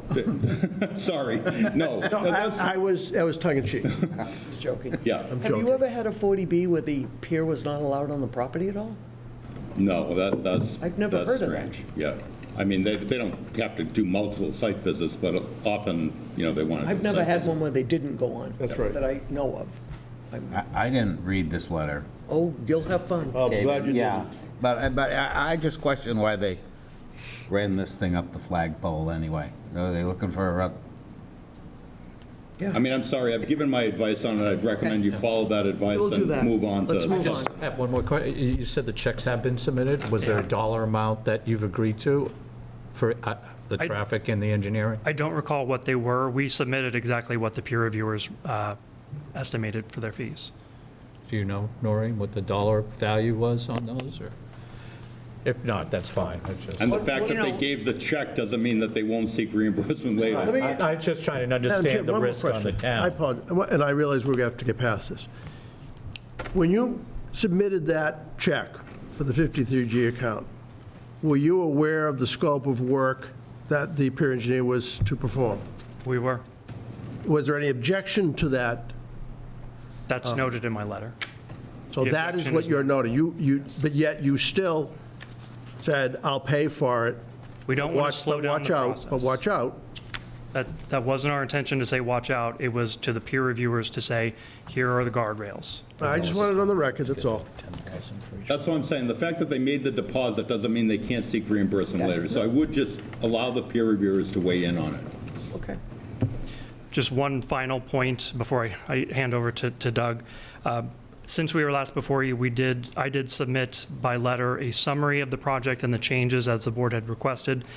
Enclosed with that letter was also the copies of the civil plans on single sheets, as the board had requested. Those are at a slightly lower scale than the previous submission. There's no changes to the plans. They're just differently scaled so that they fit on one sheet. And then finally, we did also submit for record a revised copy of the requested waivers list, which corresponds to the updated plans. Unless the board members have any further questions of me, Madam Chair, I'd like to turn over to I Doug think we're all Barnett. set. Thank you.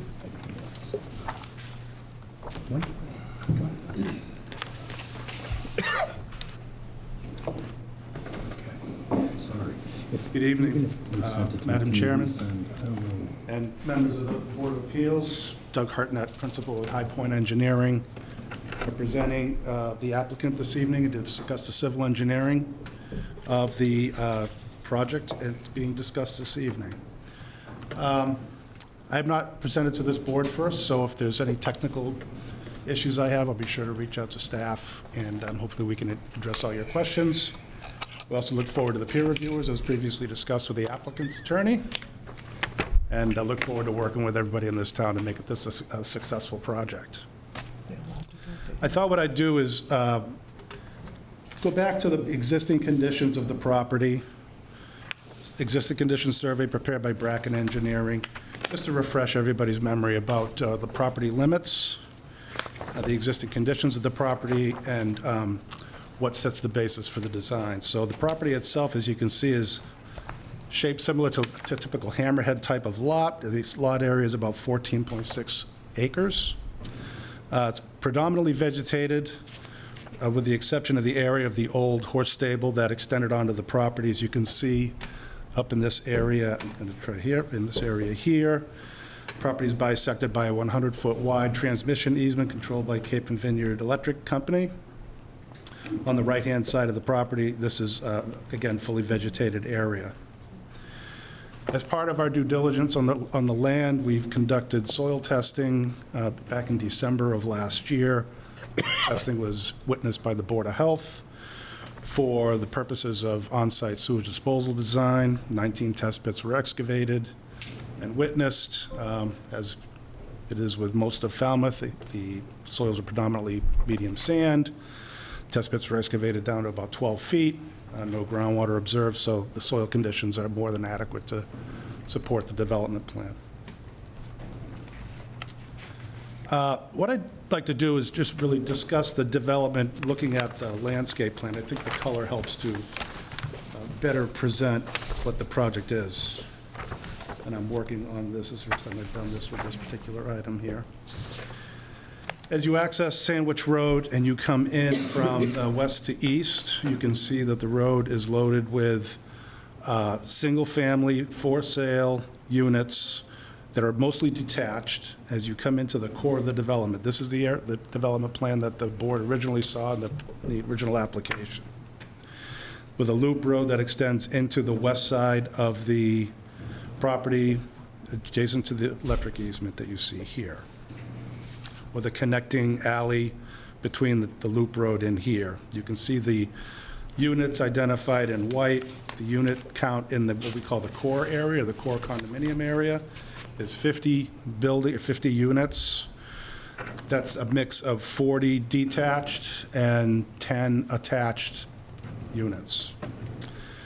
The revised aspect of the application continues the roadway as a dead-end driveway extending down through, and then essentially a dead-end street that loads 14 parcels that would be created under a subdivision of the property.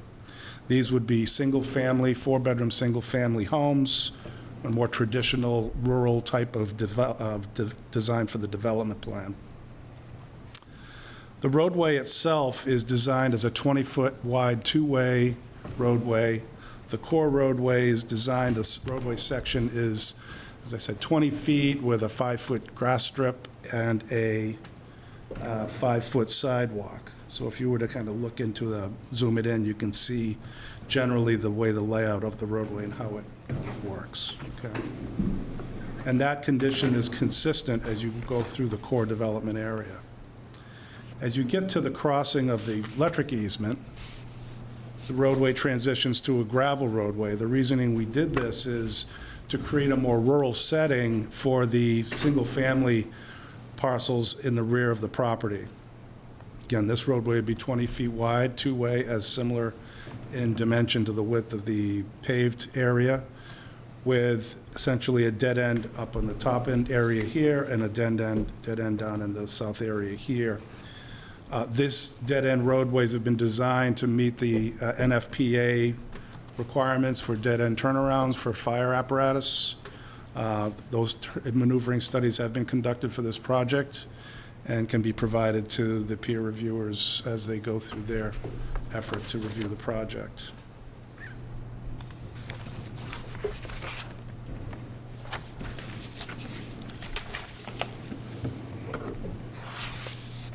As you see the other elements of the plan, you see the limits of vegetation. Existing vegetation remained is in these, call it a Kelly Green area here. Areas that are being graded that would be revegetated are shown in the darker green. And then the development proper itself is shown in the lighter green. That'd be really the traditional design for the landscape in that area there. What you see here for the units, we're taking advantage of the sloping topography. If you go back to the existing conditions plan, you'll notice that the site is predominantly flat as you go through the central and eastern side of the property. And as you get into this area here, the property slopes down pretty significantly off-site to what is an off-site pond over here, whose buffer zones do not encroach onto the property. To take advantage of the sloping landscape, what we've proposed is to provide, I think it's 15 units that would have walkout conditions running along this edge of the roadway. And what that does is it allows you to reduce any excavations and any grading by taking advantage of the slope to provide the walkouts in this area here. For parking, typical active adult units with one vehicle garage, one vehicle for parking outside of the garage, so 2 per unit, as well as 25 visitor spaces sprinkled around their access road as parallel parking type of design. Also, you'll see these green space panel here and a green space panel here. These panels provide visual interest for the unit owners that would be surrounding in this area and this area, but also provide the footprints for sewage disposal areas for the sewage treatment aspect of the project. As you come across to the single-family area, you can see what we're proposing to be the limits of the clearing. It's about 10 feet minimum to the lot lines. It does vary a bit, and really the clearing limits are predicated on the grading as well as the sewage disposal systems for each one of these buildings. And we'll get into the sewage disposal system design aspects in a little bit later in the presentation. Oh, wrong way, excuse me. Okay.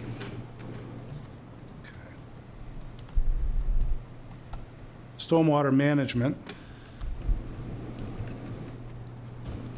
If you bear with me here. Closed collection system consisting of catch basins with conveyance pipes discharging to subsurface Caltech stormwater chambers sprinkled throughout the property. So as we go from west to east, we have an area here to collect stormwater prior to discharge to Sandwich Road, so we don't introduce any runoff to the public way.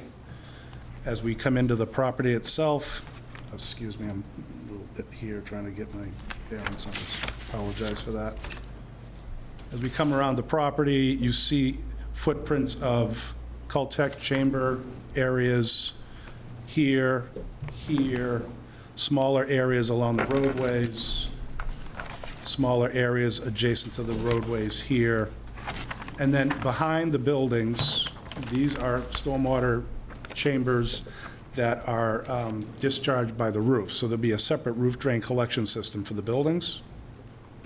There'll be a separate header that collects those roof leaders and then ties to infiltration areas adjacent to, basically adjacent to the call it the grouping of buildings as you're in the east side of the property, west side of the property, north and south.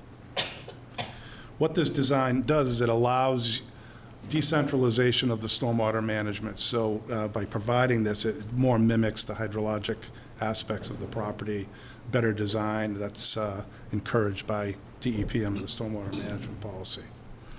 As you come across to the single-family portion of the project, this is designed due to the fact that we are proposing gravel roadways. This is more of a traditional Cape Cod, Martha's Vineyard type of design where you would have a slightly cross-pitched roadway with a roadside swale, grass-lined roadside swale that conveys runoff through small culverts, driveway crossings.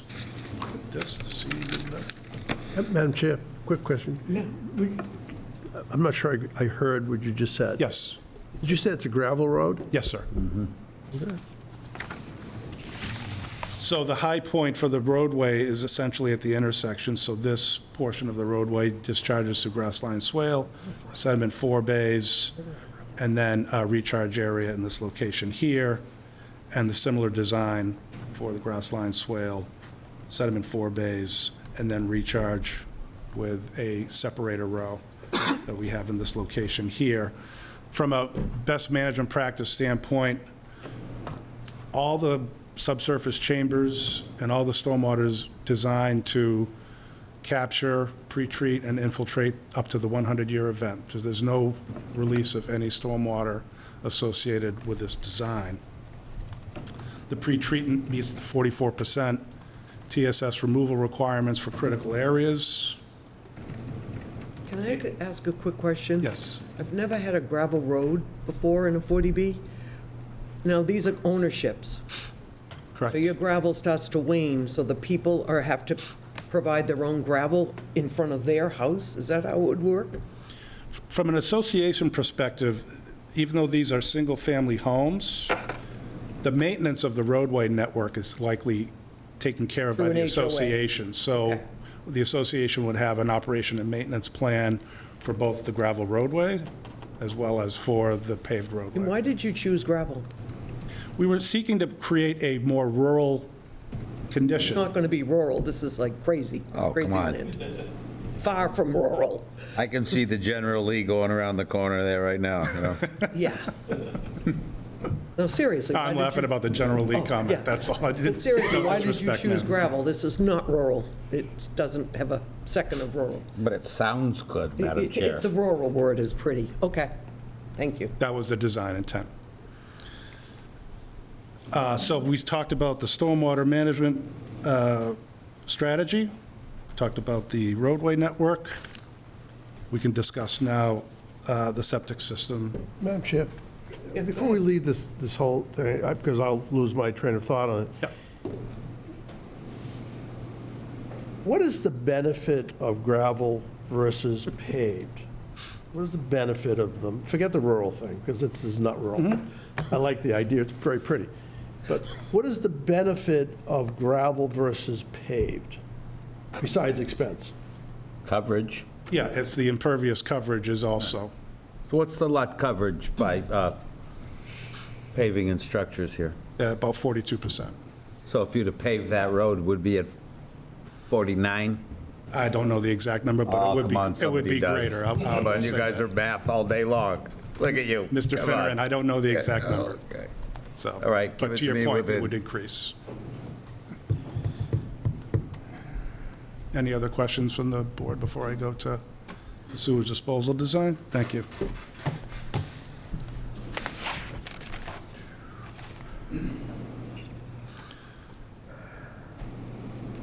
So the sewage disposal design is set up in a manner to take advantage of the best available technology as approved by DEP for innovative alternative septic systems to provide denitrification prior to discharge. In this particular design, for the core area, we are proposing a standard gravity sewer collection system to pick up all the discharges from every one of the 50 units that you see in here, with the gravity collection system discharging to a innovative alternative, call it a treatment plant, which is designed based upon our coordination with Orenco. It's an Advantex IA system, which is one of the systems that have been approved by DEP. That includes a settling tank, flow equalization, a return tank, filter pods that are part of their their technology, discharged to a pump chamber, and then that pump chamber runs a force main up and then discharges to a sewage disposal field. In this case, it's an infiltrator advanced enviroseptic sewage disposal field.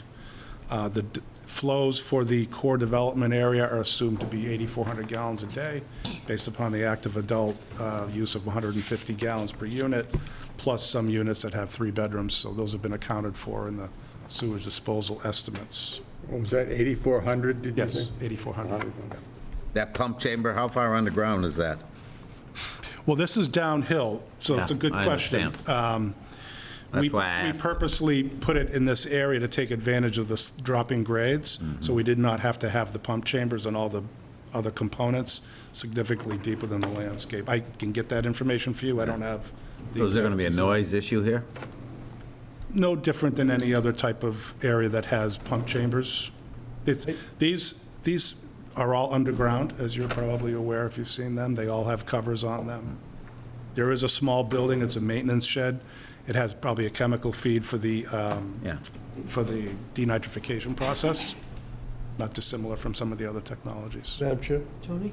Just to follow up on that question, we can't talk about anything else, but we have a project here in town that I was asked to visit, very large, and there was I think, a fan system that was very annoying to everybody. Well, butters, in this case, is going to be inside. Do we have a similar situation going on here where because once it's in, it's done, then you got to try and buffer it. Do we have a loud, impending potential noise coming from this? Mr. Petrucci, I don't believe we do. It's not an aeration system. You would hear the blowers from the fans That's what I'm talking about. in a typical aeration system. This is not that technology, as best as I know, but I can have an answer for you.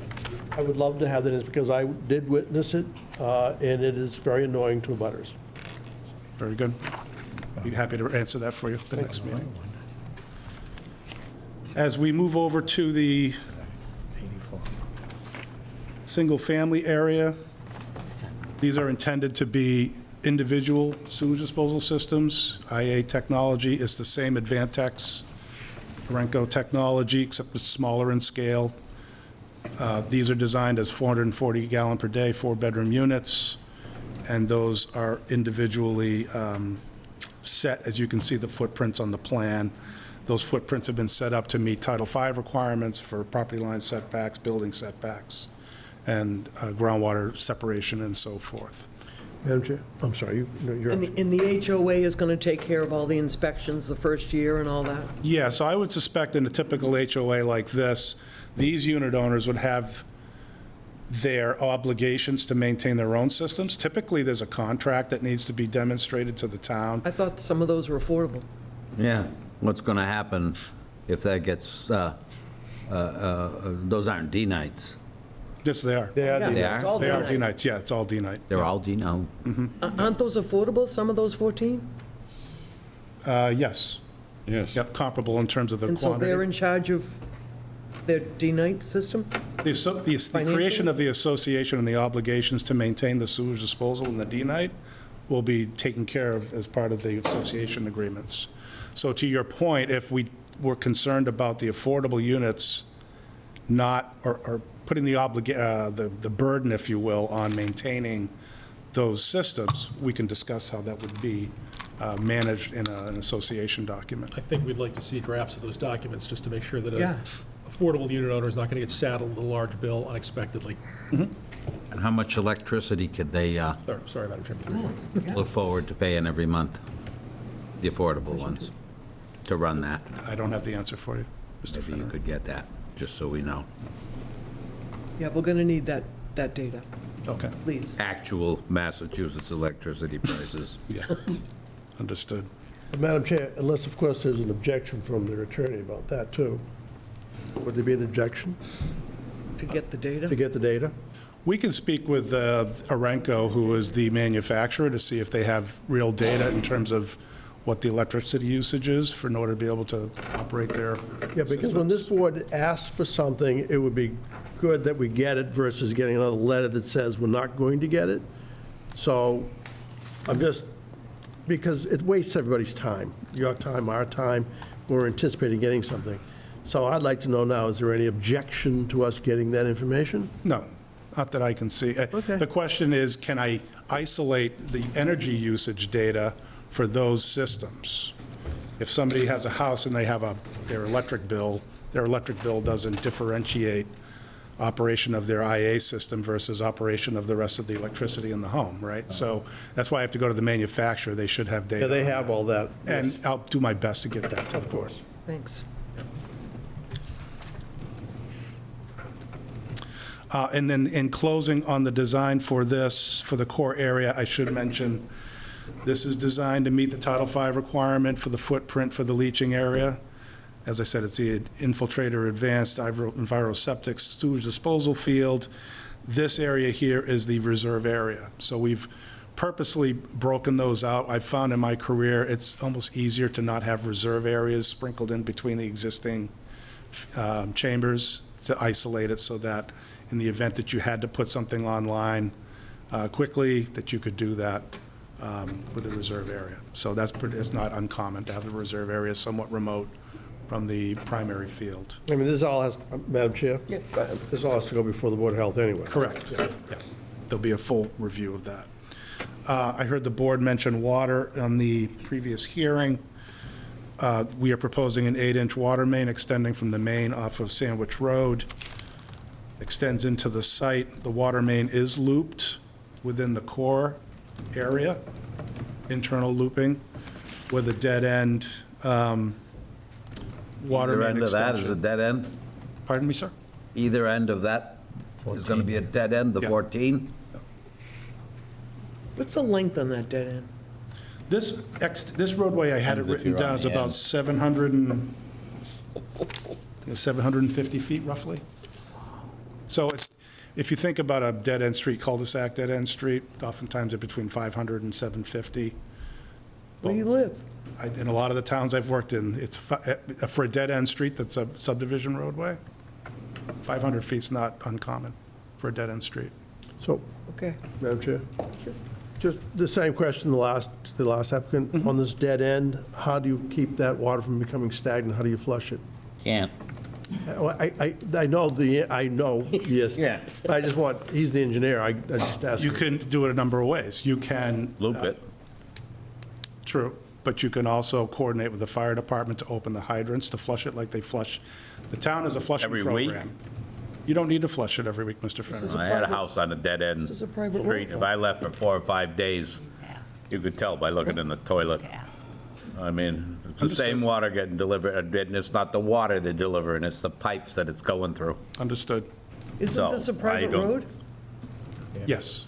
Yeah, but it's town water, it's coming The fire down, department's not gonna go picking. marching around on a private Not road. in a million years, we can barely Well, flush the this- hydrants that we have, and of course, it's not fire Madam department's Chair, duty I think we anyway. have to get something in writing from them about how they're going to manage that. I have no clue. I have no clue. I've got a lot of experience in this, but I have no clue how you're going to manage this or how the association will manage that going forward. We don't want Has people getting engineering looked sick. at this yet? We don't want people getting sick. I don't think they're gonna be happy with a 700-foot long dead end. I'm certainly not. Thinks it's normal. He's the engineer. I mean, he's done this before. I mean, he's a pretty experienced guy. Well, we have water main extension agreements which say that if the town provides the water, the town takes over ownership of the pipes. And I'm sure the water department will have information or comment on this because it's a problem they don't like. Yeah. Yeah, they don't want one more dead end. As a matter of fact, the last one we had, it was in a hope that they can loop. Dead ends are problematic. I've owned property with dead ends, I mean. Well, we can come up with a recommendation on the amount, the frequency of the flushing. If there's a private contractor that gets managed by the association in coordination with the fire department to flush these areas more frequently, we'll do that. The town's in a drought. I think they're going to find it a little difficult to be flushing this thing every. And the every fire few weeks. department's got a manpower drought. I know that for a fact. And, well, it hasn't gone to engineering yet. They might have something to say I that's think a we're going to little find, I think closer we're to going what to I find said. out. I think we'll find out. We're just moving along. Understood. Thank you, Madam Somebody Chair. respond. Other than that, on the utility, we discussed water, we discussed sewer, underground electric telephone cable, pretty traditional for any kind of a subdivision, residential style development. And I believe that is that is it. This is Want to an show me overview. where the hydrants are? Please? If I can get in there.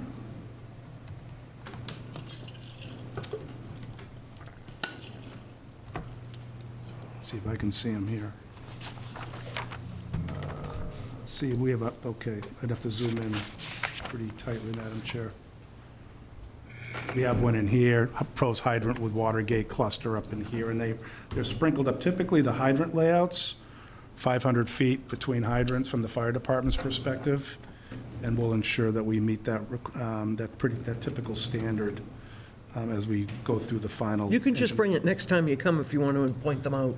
They're in here, it's hard to see at this Do scale it with all next time and this. put so- it in your homework page. Sure. We can just We do it can next color time. code it to make it easier for the board to see. Absolutely. On that subject, Madam Go ahead. have you done a flow test yet? No, it was interesting, I heard the testimony of the previous, Should be the same theoretically? yeah, I heard 64 and 62, 62 64, On the- 60, yes. and the 62 in the residual. So that's more than adequate for a project like this. Will you be doing a flow test? Or is that going to be duplicating somebody It else? depends on where they did the flow and the pressure testing. If it's on the same line, right in front of our property, we can utilize that data. Have you talked with, yes, go ahead. Have you spoken with with Eversource about power supply? Do you have adequate power supply for this? This is a pretty big, very condensed, very big project. Yeah, the answer is no. We have not petitioned, we have not submitted a work order. That's typically the way, how you engage Eversource or National Grid. Prepare the work order on what your demand will be, and then they will take it from there and engineer a layout for the project. So they would determine how to get you the power you needed. That's correct. I just want that on the record. Power line easement running right through the place. That's That's true. transmission level, though. It's not, Oh, just plug into it. it's 10,000 not volts. distribution. That should be adequate. The whole project's electric, right? Correct. A lot of power. Yeah, on that easement? Yes. No, anyway. For the So you're development. going to have all of that, that's all. Well, I think it's premature to get Eversource to do the engineering. You wouldn't do that until you know the project's fixed. But I have to ask the question because we have to be sure that that's something you're going to do. I mean, it makes sense that you do. If you're a professional, you're going to do these things. I understand, but most of the projects that when the service letter is submitted for the request for service, that's done when you're imminently ready to build the project. But we're not really imminently ready to build it at this point. So you're not aware of any limitations? I guess my question That's a is, you're fair not aware of statement. any limitations, That's a is the fair right statement. question? Yes, we're not aware of Okay, any okay. limitations.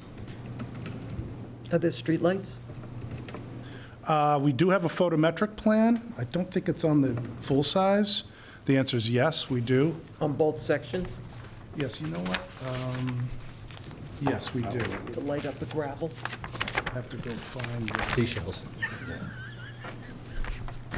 The rural The lighting out rural there. lighting.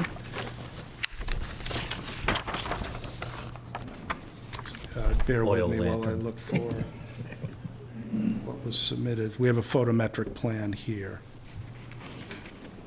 And a photometric plan, oh, sorry, I'm a little bit.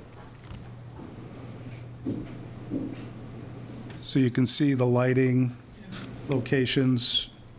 Sorry, I'm being a little, here we go.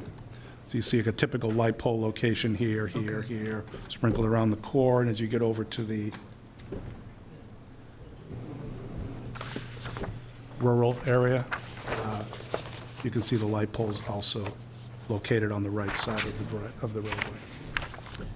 May I ask a And the question? photometric plan demonstrates that there's no light wash. I noticed that your cut sheet is, let me put it, does not appear to be dark sky friendly. Do you believe this is dark sky friendly? I have to go back to the cut sheet The, and see where it is here. It's the Sternberg S440 Oh, here we Seville. are. It doesn't allow any light vertical. It's typically the dark sky requirement.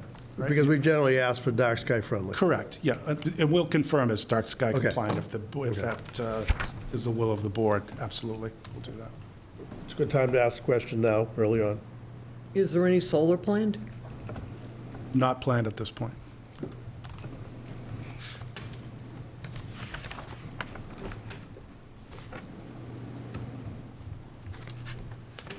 There And will be with it all electric.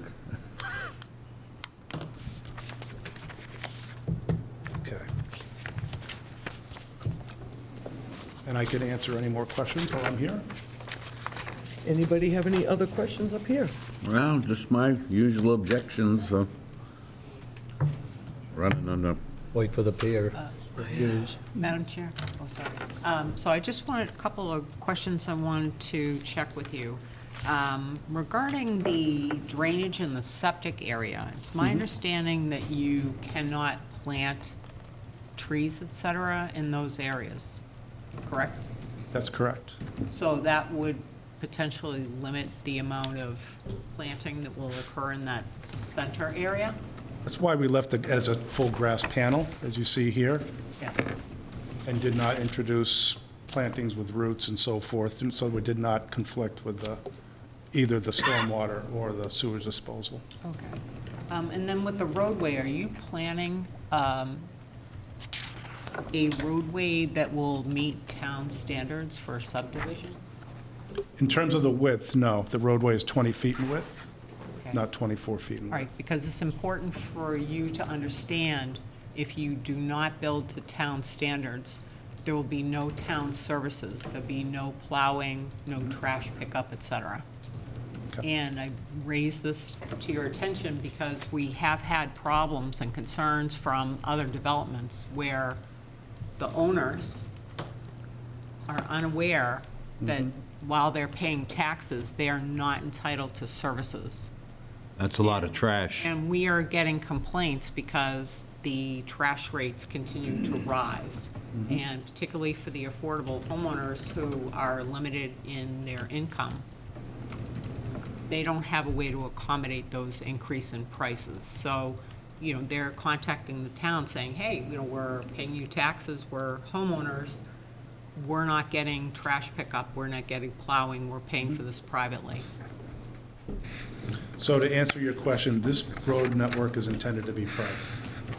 Typically with developments such as this that would have a private roadway, it's the responsibility of the association to maintain the roadway. So to your point, I agree. It would be Right. the association's responsibility. So that's going to be. If and when the developer petitioned the town to take the road, So therein lies the problem, and that's why we bring this up at the very beginning, is because if you do not construct to town standards, you can never petition the town to take the road, because if you intend to potentially have them take it, they need to be inspecting the roadway as it goes in, so that they know it's built to their standards. But I can also promise you, again, based on the fact that we've had multiple 40Bs, that if you do not build to town standards, including width, the town will not, again, they won't take the road, they won't do trash pickup, they won't do plowing, nothing.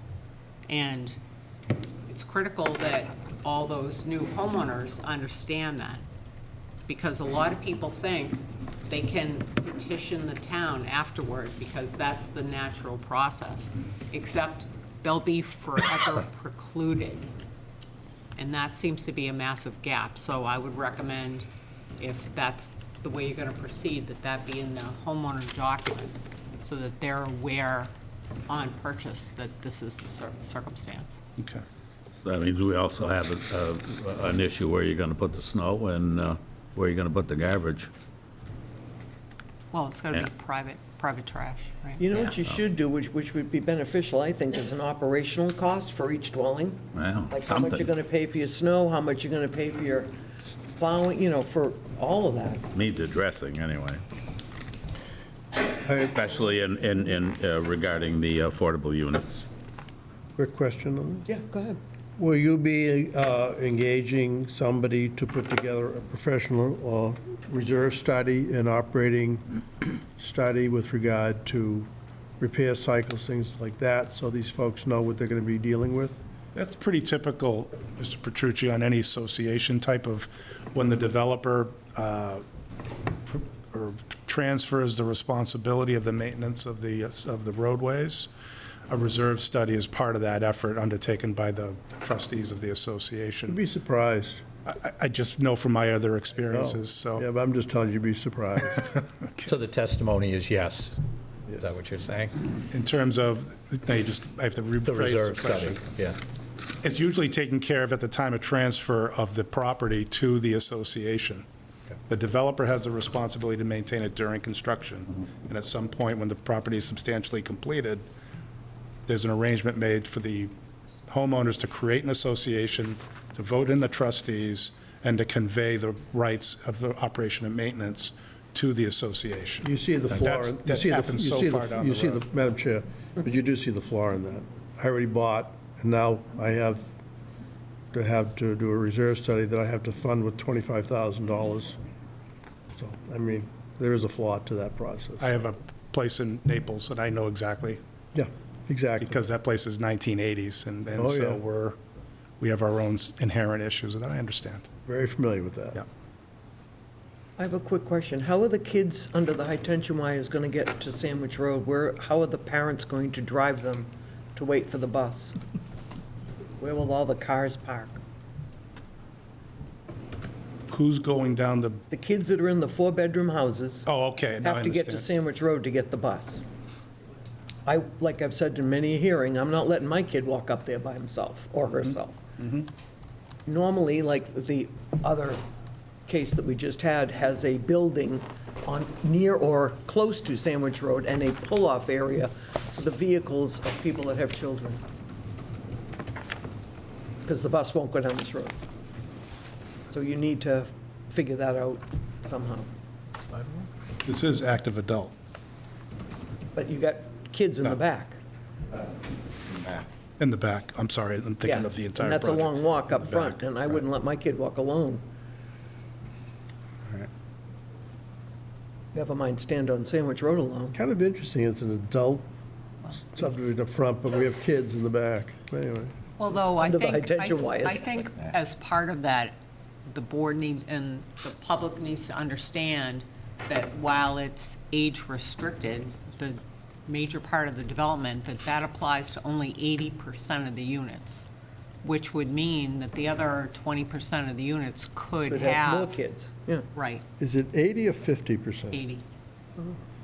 So the idea that there would not be any children in all the rest of the units and only in the back section would not be correct. Do you have sidewalks planned to go through the easement area to include those back single-family homes? They are not on the plan presently. We did So not have those there's no proposed. sidewalk back there? All right, because what I'm thinking about is if you have, for those 4-bedroom homes back there, you have single-family homes, you have kids, you have no sidewalk, and you have gravel. So if kids want to ride bikes, et cetera, No riding it bike. seems like there's a challenge there. And if you have no sidewalks and you have kids who might be dropped off by the school bus at night, and they're walking into this development, they have no sidewalk to protect them from cars coming and going. And Has to be addressed. sure, a percentage of the age-restricted in there are going to be really thrilled about all those rural kids riding their bicycles all around their neighborhood. There's a lot of stuff on this piece.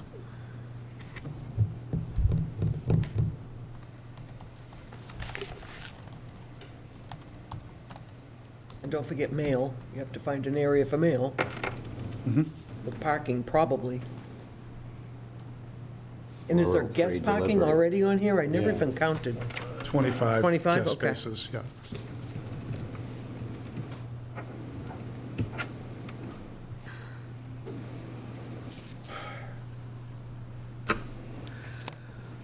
Are you all set with your presentation? would just- Okay, any other questions up here? And is there anyone else presenting? No, it's just myself. So we can go to the public? You guys are all set? George, you good? Anybody from the public want to comment on this new development tonight? Come on up, Mr. Augusta.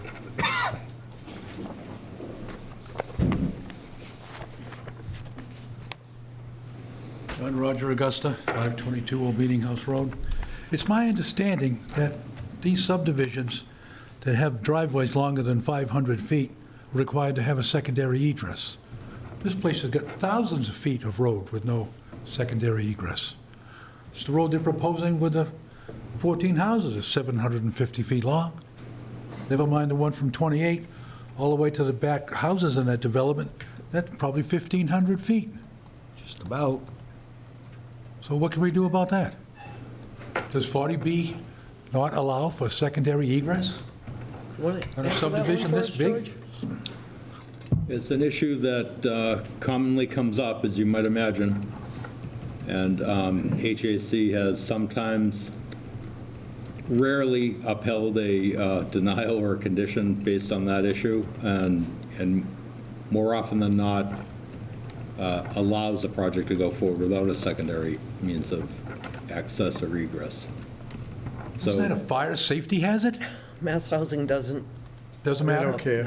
What you have to do is, All the concerns. so any Government, you pay for the for it. board's Yeah, right. benefit, any condition that you want to oppose or any perceived health or safety issue presented by the site plan, you want to address those issues with the applicant. But keep in mind, if you're dealing with a very heavy burden, so you want to make sure that any conditions or basis for denial is based on local regulations, which are more restrictive than state regulations, and also that they they make a compelling purpose for justifying what you're doing, usually based on expert testimony on that.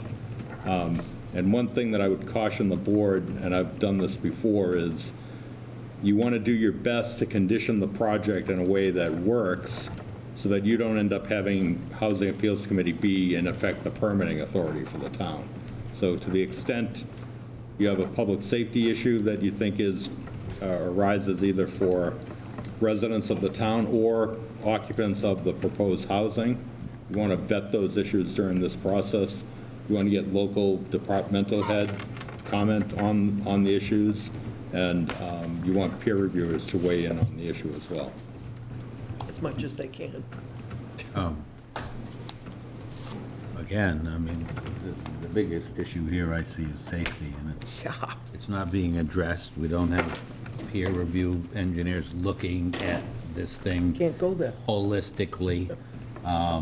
So maybe that is a fairly good suggestion, at least weigh in with, you know, some of our Okay. public, I don't know, I just, Do you have any other questions? Just one thing, that the gravel road proposed for the four-bedroom houses is ridiculous. You can't plow snow on a gravel road. It just sounds All nice, about- but it's not practical well, whatsoever. I mean, he won't give us the numbers, but it's going to throw them up around 50% lot coverage, which is a lot, and obviously it's a lot. Look at the picture. Yeah. I mean, we have our limitations. Anybody else from the public?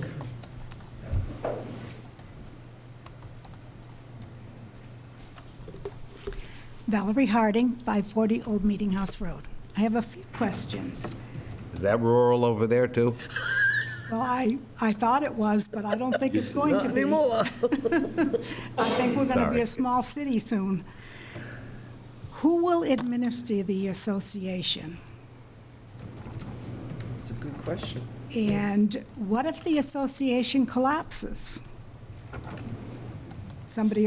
My other question was about snow removal on gravel. All of us who live here know about snow removal.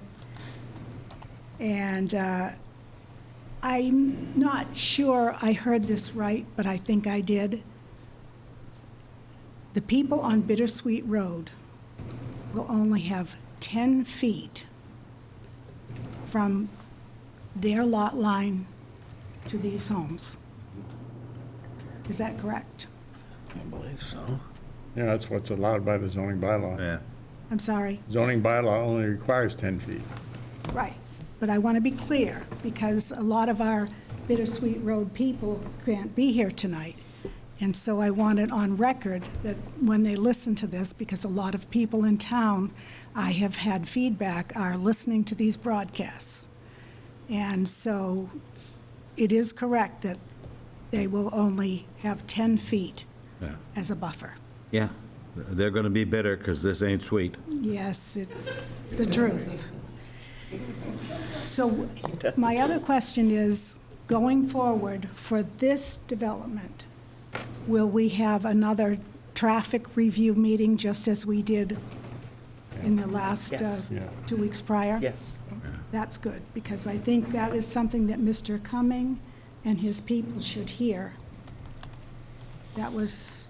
It's very messy as far as traffic's concerned, so I'm glad we will have another meeting about But it. the way we're going now, we're not going to pay any attention to the man behind the curtain, so to speak. Okay, well, it's a lot to take in. I do understand that the developer and his people have invested a lot of time and a lot of money. None of us here are stupid. We all understand that it's business. But it's also affecting our lives and the way we've lived for a long time. And it's not going to be pretty to our neighborhood. Thank you. Thank you. Anybody else from the public want to come up?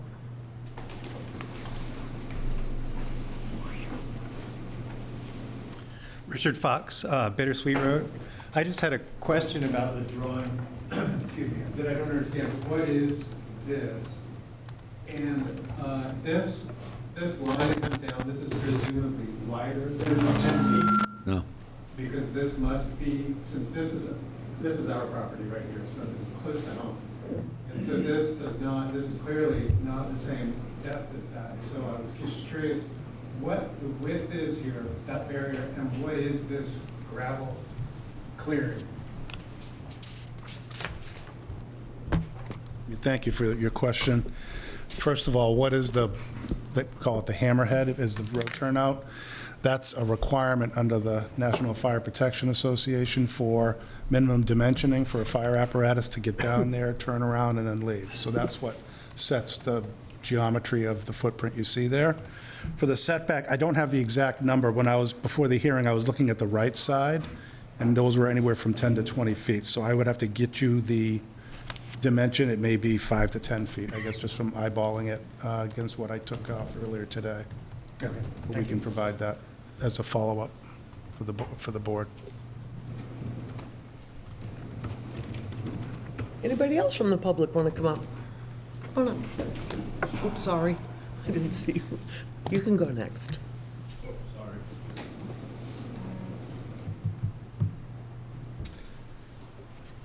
Mike Lima, 791 Sandwich Road. I just have some questions about setbacks and, I guess, let's see if I can't push this over. So this is a little bit more closer to home, as the last gentleman said. We have the property that's just along, actually, does the mouse help me out here? Right along here is, bordering our property. I think if I looked at the dimensions from some of the different documentation that was said, the other one, I think it was 22 feet from the back door of these 9 that kind of border us to the property line. Then it looks like there's decks on some of them. Not sure if there's decks on all of them, but that's going to push it, Just saying, I don't know. It doesn't seem like there's much for either fencing or maybe buffering, privacy, noise buffering, things like that there. This is a huge change to all of our lives. Been here about 27 years. It's kind of joining backyards with a bunch of people, I guess, in a way. So not that I'm against talking to people or whatever, but it's just going to be a big change. And I would like to think we can come up with some type of privacy fencing, or maybe or including some aprovites or some type of noise buffer as well to go along that, to kind of separate what's this new development from, our lives. That's all I got. Thank you. Oh, one other thing, I'm sorry. I think this goes back to the other project you were talking about, where there's a divot and what have you. I think this is something more over time, probably in this area. The farm, would shed water off into our area. There's a pretty good, at least a 2 or 3 foot gullet that cuts through in through there. So I'm curious how they're gonna, maybe something to look at in the future, that there's gonna be a wall or something's gonna be needed in that little area there, because it is a pretty significant V down type thing that borders. Yeah, that's all I got. Is it a wetland? Yeah. Excuse me? That's a wetland there. Well, I don't know if it's a wetland. It was pretty much because of the roof of the barn and their paddock areas. They were shedding all that water to that. They kind of took a bobcat and built a river. And then it came there, and over time it created. There was another one that kind of got fixed. Yeah. But that one there has been there for a lot of years, and it's pretty significant. Water doesn't shed out there anymore since the farm's been, kind of shut down. It's not as bad as it was, but it still has that gully there, what have you, and it's going to be an issue with building, how you're going to, kind of border that to the property. Can I ask a question Yeah, while go he's still up there? Are you asking the developer if there's going to be some kind of wall there, retaining wall, or just? I assume he's going to have to do something there, or it's going to kind of be awkward blending in one property to the other. I don't see it on the plan, is why I'm asking you. It's not, I don't see anything on the plan.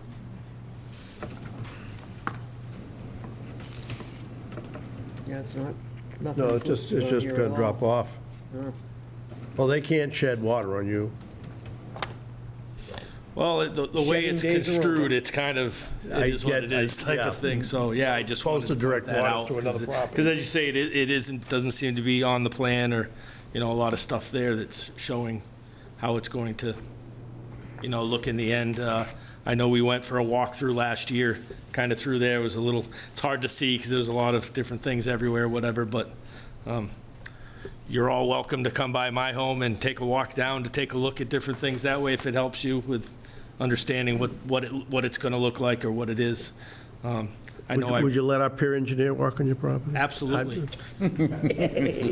I think the more, it needs to be looked at the minimum, because this is going to affect our lives, my life, all our neighbors' lives, forever. Once this is done, it's done. And if it's not taken care of now. It's generational and way beyond my lifetime, that's for sure. But, yeah, that's all I got. Well, that's good to know. Thank you. Thank you very much. Appreciate it. Thanks. You might want to designate time, too, in a future meeting that, as I see the engineer taking notes, maybe they can reply to some of the Yeah, well, comments that I'm they've hoping received. he's going to do some homework, and the next meeting we'll tackle some of these questions, yeah. Want to come up? Yeah. Did you know about that gully? I wasn't familiar with runoff from the stable, but if I could just address, if you don't mind, maybe 1 second, to address the board. I think we can say the high degree of confidence that the development plan actually intercepts any runoff that might be coming from the old stable building as it extends. I think what Mr. Lim is saying is it extends out in here, somewhere in here, the stable building's up in here. And so this cuts it off, the roadway cuts off that runoff. The building roofs are being collected and conveyed through a closed drainage system. So I think I could say with some confidence that we could actually reduce the amount of runoff that you're seeing go into the property, but we're more than happy to look at it in a little more I think detail. he's also addressing the slope part of it, too. Yeah, I understand. I just looked at the grading plan. It appears we're grading it correctly, but I'll go back and check. Thank you. Didn't he say it doesn't flow as much now that the farm is closed? Yes. Probably has a hole. Why would that be? Probably has a hole in the roof. Who knows? Not horse water? It might, I don't know. Go ahead, I'm Done a sorry. lot of different, over time, moving of piles of this. There used to be a big pond there at one point that they dug. There used to be a 20-foot. I shouldn't speak that way, I'm sorry. Okay, go ahead, ma'am. Sorry we interrupted you. That's okay. I interrupted you. Mindy Richland, 66 Bittersweet Road. I just want to echo some of the other comments. I really hope that there can be a way that, like this buffer issue, which just looks incredibly narrow, which seems to be, 5 to 10 feet even on that side. But it's a rural road. Yeah. Right. Yeah. But could be improved. It's going to be a huge change. It's going to impact us. It's going to impact everyone on Bittersweet Road, for I know sure. when I first saw that they were putting these units in, I know Bittersweet people were here for the first hearing. Yeah. And I'm glad Yeah. that you found out. Currently, it's all what's tall happening. trees. Kind of like a It's all bonus. woods. It's all trees, yes, I know. Thanks. Thank you. Anybody else from the public? Richard? Richard?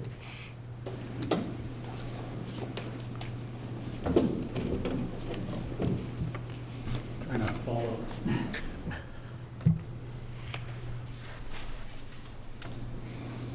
Richard Johnson, landscape architect, 1 Amvitz Avenue. I'm a little concerned about the open lawn panels being undefined, except by sidewalks. And I would love to see some trees at the edge of the sidewalk. I realize the center of those lawn panels are underground utilities or reserve areas, so you can't plant trees in the middle of it. But some sort of street tree around the edge of that area, and the 7 units in the middle of that, they have no landscaping at all, those 7 units, which seems Strange. certainly has no curb appeal to have no landscaping. So some effort at landscaping in that area, I think, would improve the project. Just my opinion. Great, thank you. Thank you. Anybody else have any further questions up here? So, sorry, I just have one for the engineer. Can you address the entrance to the development, what the width of the roadway or the entrance or whatever it is? Folks coming in off of Sandwich Road and exiting onto Sandwich Road? Maybe easier to see on the engineering plan. Here we go. Roadway width is 20 feet. You can see it in the dimensioning here. There we go. And obviously, it's two-way traffic to come in and out, but that's the current design of it. How are you going to deal with the school kids? Well, this testimony I just heard this evening, and we'll be looking at that, sir.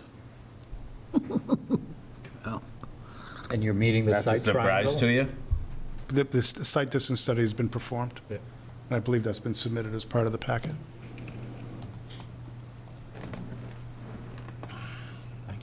And that site, this is going to be affected by the school bus that's going to be parked right up the street from you.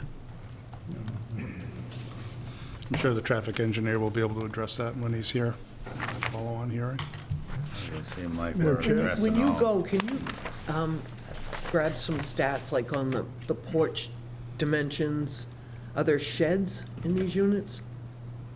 My brief review of the architectural plans, they're not necessarily sheds, they're not like, say, an accessory shed or anything like that.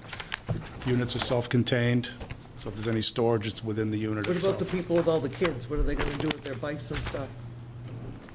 That programming for that area allows for a little more flexibility because it's not as dense as the core development. Can you show on a plan where a shed could go? For the single-family area? Because, I mean, they're going to have 4 bedrooms, you know. Sure. Yeah. We could do that. I mean, there's going to be bikes, there's going to be, you know, soccer nets, all sorts of stuff. Yep. And do the other dwellings have any kind of storage?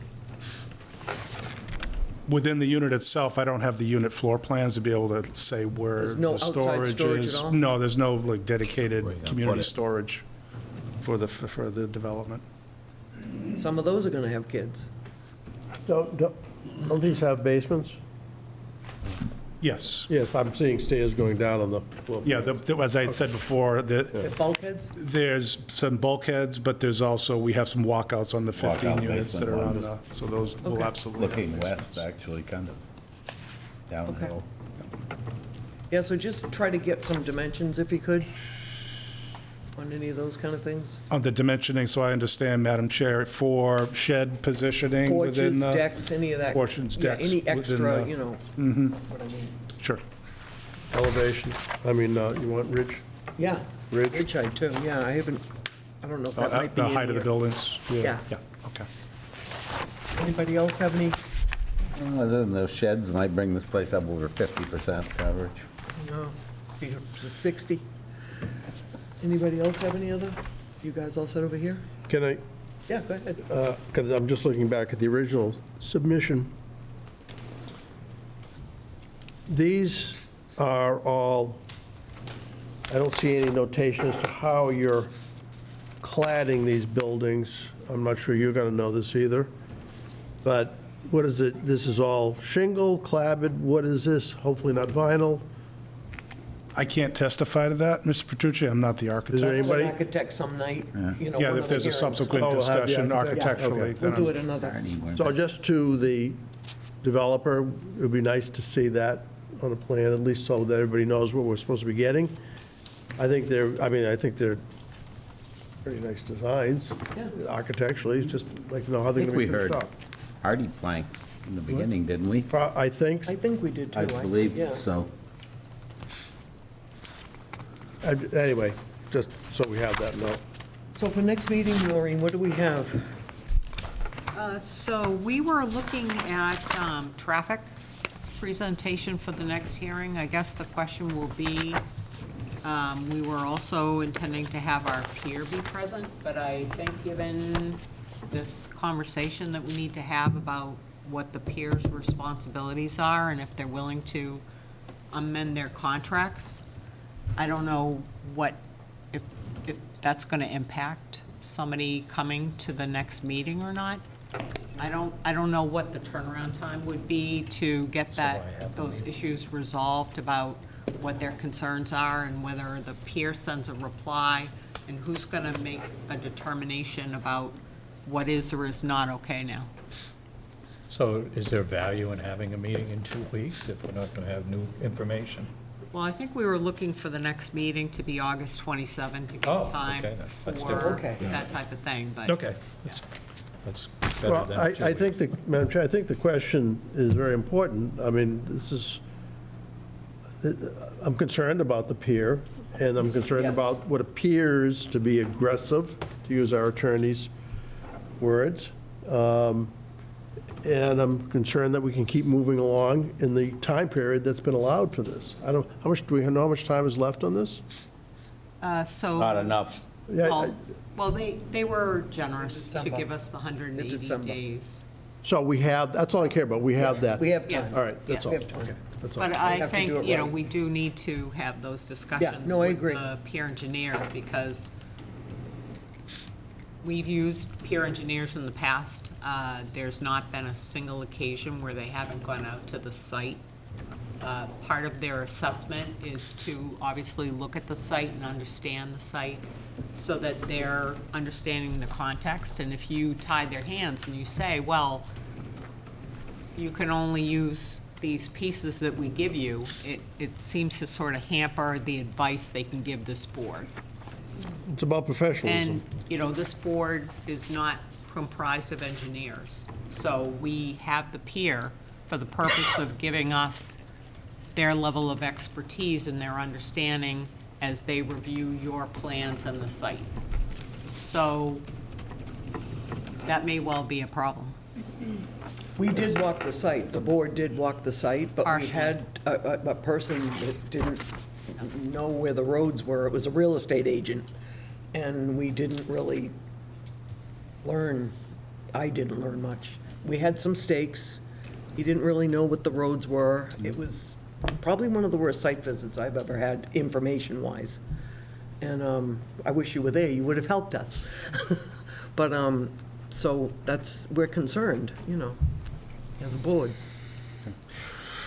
So, anyway, so we're August 27th, that's what you, That would be our next meeting okay. date. And that gives us time to, Well, I'd recommend a game plan, Suzanne, is, Okay. I'm sure Noreen sent it out, or Ashley, the revised plan set should go out to the department heads, because you Yes. got to kind of redo the whole thing. They Right. need to look at it and comment. gotta do it all over again. I would schedule time for the engineer to respond to the comments that he received from the public Yeah. at that August 27 Yes, meeting. And if it's okay with the board, I'd recommend Noreen kind of coordinate with the peer reviewers the review of the objections, see if maybe they can work that out yeah, and get that, underway. Done first. Hopefully, Yeah. being optimistic, they should be able to work everything out. Yep. Get an agreement from the applicant, we do agree to that, and get their work underway so that then you can have that in the August 27th meeting too. Can I ask And you- if you end up with an objection that is not resolvable, then take that up at the August 27th meeting. okay. Madam Chair, that's my question. They've set up something that creates issues, because this is what peer engineers do here. And if we can't get the information, we need to make a decision. How can we come to a decision if we can't get all the information we need from our experts? Going to have to seek an extension, right?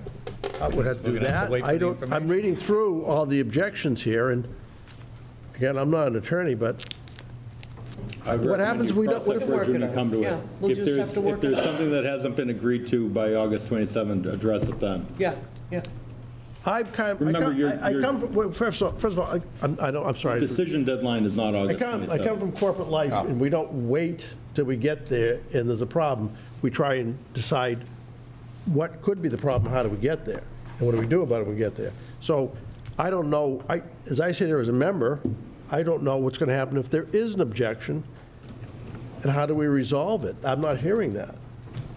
We just wait till we get to August 27th and see what happens.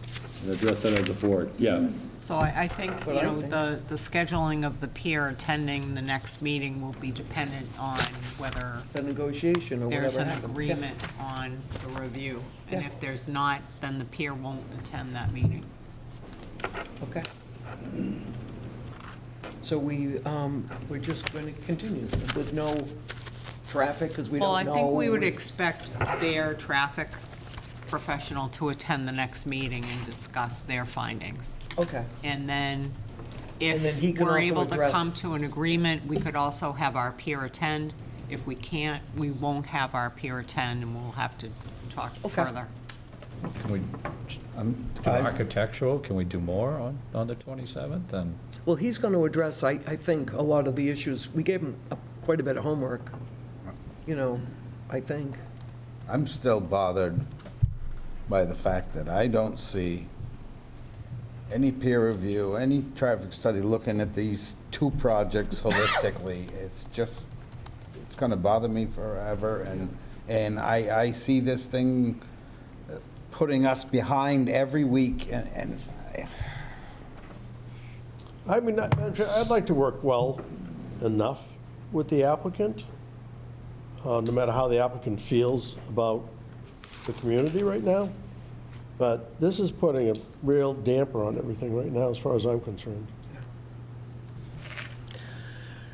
Anyway. Just to be clear, what I'm hearing from the board is you'd like us to have our traffic engineer, as well as Mr. Hartnett, to discuss civil and traffic at the next hearing, and then we'll play it by ear whether your peer consultants are here to present their findings as well. But we'll be prepared with both of our consultants, as well as William and myself. Thank you. Want to make me a motion? 27? 827. Move to continue 06625 Sandwich Road Housing LLC, 0 Sandwich Road, into August 27th at 6 PM. second. We have a motion and a second. You're all set for that date? Yes, thank you. Everybody up is good? All those in favor? Aye. Opposed, none. Thank you all for coming out. See, that's broken forward, right, the 13th.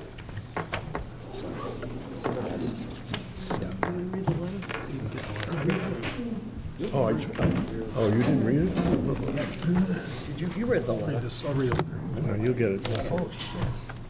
I printed mine out. We got July 30, that's the other one. You don't have it, great.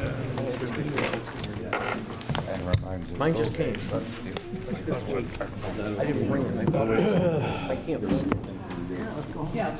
All right, what are we doing, Madam Chair? Open meeting here? We've got a couple of things left. thank you guys for coming. and Thank you. Don't be strangers. Okay, are we doing, wait, she's talking for a sec. Ash, will you send us that letter of the peer that guy sent? Will you send us all a copy? It went out, I did roll out. Huh? It went out. Can you do it again? Sure. Frank didn't find his. I printed mine, now I can't find it. Scott didn't have one. Oh, I thought it came out this afternoon. It came out like yesterday or today. Yeah, it was all right, recent.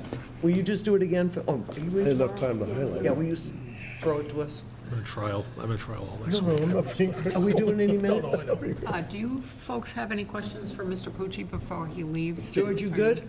I am, of course, yep. Do you have any questions for me, or I'm Thank you. going to hit the road trying to get off the clock, but That was crazy.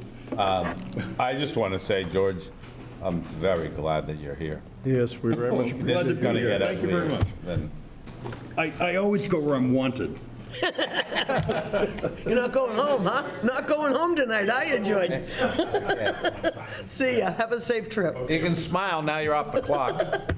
We're still on. I'm not off the clock, I'm portal to portal. Are we doing We'll any minutes? renegotiate that The next time. minutes for June 25th.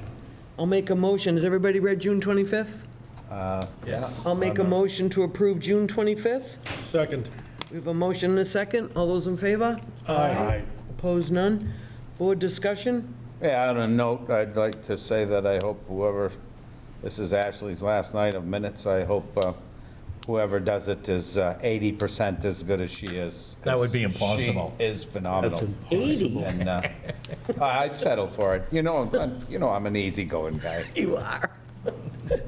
Yes, Ash, we're going to miss you. Yeah, we are going to miss you here. Board updates, we're going to be sad. I just, not updates or whatever, the last workshop we had, the cover sheet that Jim did, we've never really dealt with it. I mean, other than Noreen sending it out, and it was a better job than I could have done, and I think we should be moving it forward. In a while, it's true. And I have, yeah. because I want to get that one behind me, because I have other things for our next upcoming sorry. Hearing? Saturday. Yeah, which And is you're- in what, October? Yeah, October, yeah. because I got some more complaints, just so you know. Okay, well, No, really. Ashley, you don't have to attend that either, right? Tony just put on his surprise face. Okay, future agenda items? So I would just bring it to the board and the public's notice that fall town meeting will be Monday, October 26th this year, which is early, and that is the date that the select board has now established. Right, town meeting. Do you have to go to one of those meetings again? Well, yeah, I'll go whenever it is, if I can find out. I didn't Yeah. have much luck last time. So did. they have scheduled the Precinct approximate week Yeah, that the precinct. precinct meetings will be held, so perhaps Yeah. yours can just not be on a Thursday. No, yeah. No, I that think ain't- you're always on Thursdays, aren't you? Huh? Aren't you always on Thursday? Yeah, it has been that way, and Yeah. like I said, I missed a lot of them, and I just can't do that. Okay. Hopefully, we won't As be long as going I have every this week. important non-paying job. All right, everybody's good? Yes. Our next meeting is July 23rd at 6. And Mark? Oh, motion to adjourn, Madam Chair. I'm hungry. Come on, Scott, second it for me. There we go. We have a motion and a second. All those in favor? Aye.